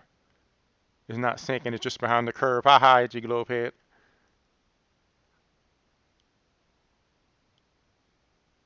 Perhaps he's saying they think we could just they could just wrench us and go aside with them. Yeah, I think Sean is cool. He might get a little upset sometimes, but I get upset sometimes too.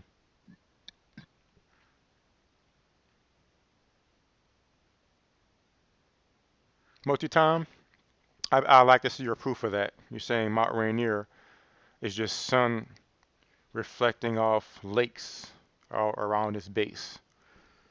So I'd like to see proof of that. So I'll note that as some proof to get from you multi-time. I was going to go through the comments real fast and I'll log off.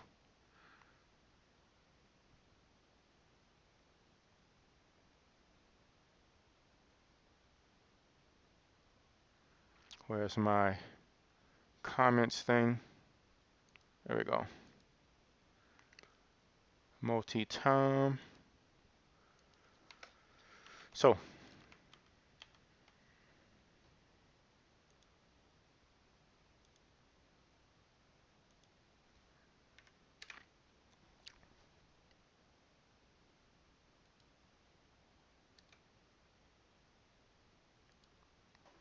boom.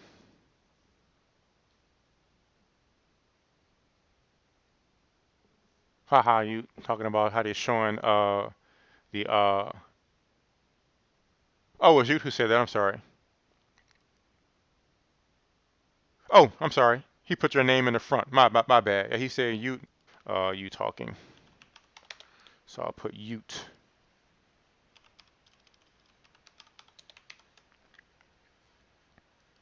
Boom.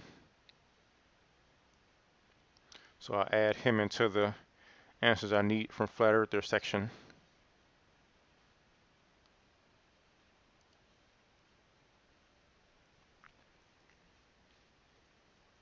Multi-time. Well, you did say Hawkins doesn't know anything about longitudes, though. And clearly he's not. That's not true. He put the you know, the little lighter right where the balloon was. But I'll go ahead and put that there for you, though.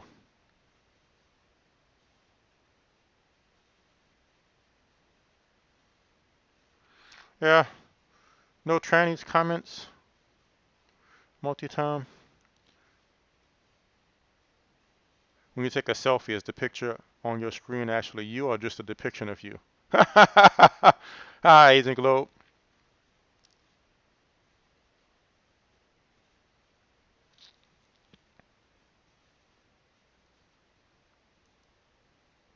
Yeah, Agent Globe pointed out the fact that yeah, images are pictures enough. Multi-time. Well, I'm actually not in contact with aliens at the moment. I haven't had contact in a little while, but I plan on having contact again. Multi-time said Darrell is in contact with aliens. LOL.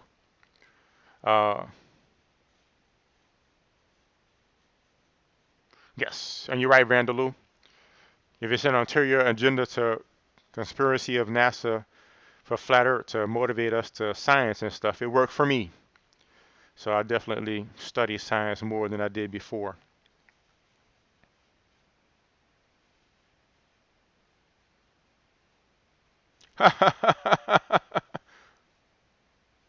Questioning the globe should be what's trending now. Who cares about is questioning why the globe has contradictions. That's way more important. Yeah, sounds good, you. I wouldn't mind hearing about your contradictions sometime. I might be back later. Um, so I'm probably gonna get off in a bit when I get through these comments, and maybe like just hang in the shadows on Sean's channel for a bit. Uh, but yeah, I might be interested to check out and see what you're talking about.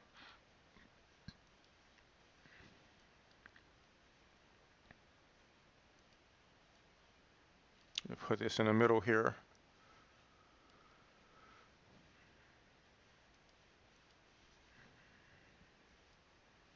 So ask little questions. I'm just going to tell ball bags I'm a baller myself and carry on asking clothes questions. They can't turn the con with a flat earth if I just say I'm a baller. So you're dishonest, huh, you?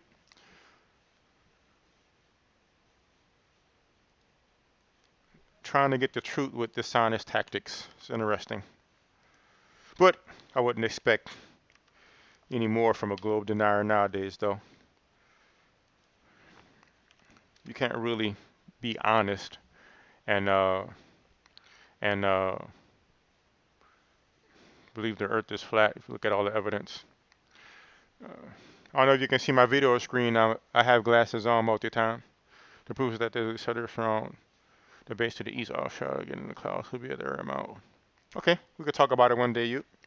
I'll write that down for you.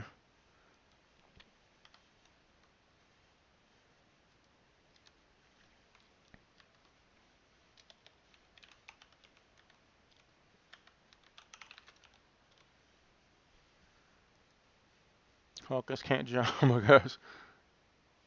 Cast on clouds and mountains of the world. Hawkins won't run around and explain the lakes around the mountain. Okay. Never address the answers to debate me, so he can do his usual routines. Hawkins generally. You saying ball bags. Oh god. There's no debate there. What is level than a proud? Okay, no debate. Multi-time this me for us to talk then. Good, good. It's good enough for me. It's good enough for me, sir. So I'll note that for you. It's no debate.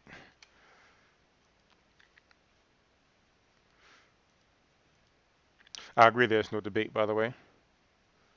But I think we are talking about different reasons, though, or different sides.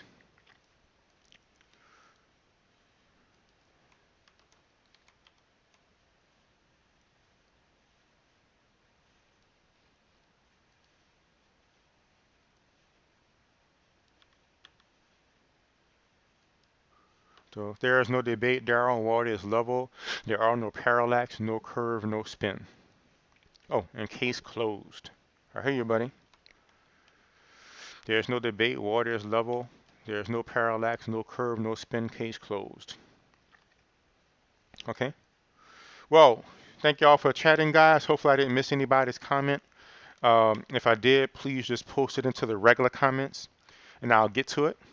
But I scrolled through and did my best to get the comments that I saw scrolling through. And I hope y'all enjoyed the debate earlier. Hopefully nobody was offended by my going off on Montreal for a second, but I want to make sure to give him the full idiot treatment since he said that I only mention stuff like that when he's not there. But I do try to be polite to people. And I did try to tell him in a polite way, like, your understanding is really poor. But, you know, maybe I should stop doing that. I don't know, but cool. Daryl, I got one for you. How are planes speeding up eastward sideways? Speeding up eastwards when flying south to the equator. How are planes speeding up eastwards when flying south to the equator? They need somehow land on a runway going at 1,000 miles per hour to the east. Very good question, you. what I'll do is let you answer that yourself, and if you answer that for yourself, and let me know when you have the answer, and when you have the answer, we could talk about it, and I can clarify for you. Deal? So you just saying, how are planes speeding up eastwards, sideways, when flying south to the equator? They need to somehow land on a runway going at 1,000 miles per hour to the east. All right. So yeah, go ahead and you can answer that yourself, and then when you answer it, then maybe I'll talk with you about it. Oh, Hawkins, Sean could get a bit upset sometimes, but I can get a bit upset too, even though I'm working on it. Not as much as I used to, but Sean is cool in my book. You can constantly recur to globe tried into your globe possess. Earth is serious fact. If you constantly regurgitate globe doctrine, then you are globe possessed. Please test the globe mystical curvature formula and enjoy your wonderful globe exorcism today, because you don't have to be a globe zombie. Thank you, Earth is seriously flat. I actually like your sort of weird comments. They might have taken off 6 hours ago on a runway going 400 miles per hour to the east. Ah, yes. He ate it. So yeah, so when you get the answer, you let me know. I have several questions here for you to answer. You could take any one that you want to go with. So why don't you answer that yourself? And then when you get the answer yourself, you let me know, and you can come on and we can talk about it. And so just let me know when. My shows are have to answer if it is Coriolis is true. So my show is my official show is Sunday at 2 p.m. Central Standard Time. Um, oh, wrong one. Sunday at 2 p.m. Central Standard Time. Wednesday at 8:30 p.m. Central Standard Time. Saturday at 11:30 a.m. Central Standard Time. The times on Wednesday may be changing at some point. Maybe Sunday and Wednesday time may be changing earlier or later for the Wednesday time, but I'll work that out at that time. You ballers have no answer to it if Coriolis is true. So I'll note that down for you multi-time. So again, whenever you get the answer to that multi-time, to Utes, plane, flying, south, question, comment. They love cherry picking. Masters, the earth isn't rotating, which is why planes are always synced up with the ground they are landing on. No, what I mean, Ute, is what's the answer according to the globe model? That's what I mean. Of course, you could just say the earth is not moving, but you gave the example that it wouldn't work because the earth would be moving sideways so many miles. So you're speaking from the globe perspective. So don't then change from the globe perspective then and just say it's not moving. If the earth is moving, like they say, what's the answer that they say? Okay, well, if that's your conclusion, sir, then I guess we don't have anything to talk about. But whenever you want to take it seriously and see what the globe answer is, and you find out what the globe answer actually is, and you want to talk about it, then that could be your one that we talk about. But if your contention is that there is no answer, we're just a case study, then I understand that, because y'all are a case study to me as well. So we could just be mutual case studies and we won't end up debating. So, but if you ever change your mind and get a globe answer, let me know. And I agree, Agent Globe. You could tell by the way the storms turn in opposite directions. Well, show me a link where that's what the answer they come up with, like an official scientific link. I'll add that as well. So I want you to actually get the actual answer, like the actual scientific answer, as well as show a reference or a link where they come up with it's the wind. Agent Globehead, you be cool. Thanks for joining. I'm glad you learned a lot. Thanks, Ute and Multi-Time, for commenting. I'll be back Sunday, tomorrow at 2 p.m. I don't remember what the topic is. I think a flat earther is going to come on and we're going to debate. So I believe it's going to be a different new flat earther tomorrow. And hopefully I'll see y'all there tomorrow at 2 p.m. Central Time. I'm probably going to hop on to Shawn G's channel. So y'all know Shawn G. Just head on to Shawn G's channel. I think we'll converge there. And I'll probably be back and forth between reading and editing my next book. So y'all be cool, guys. Have a nice day.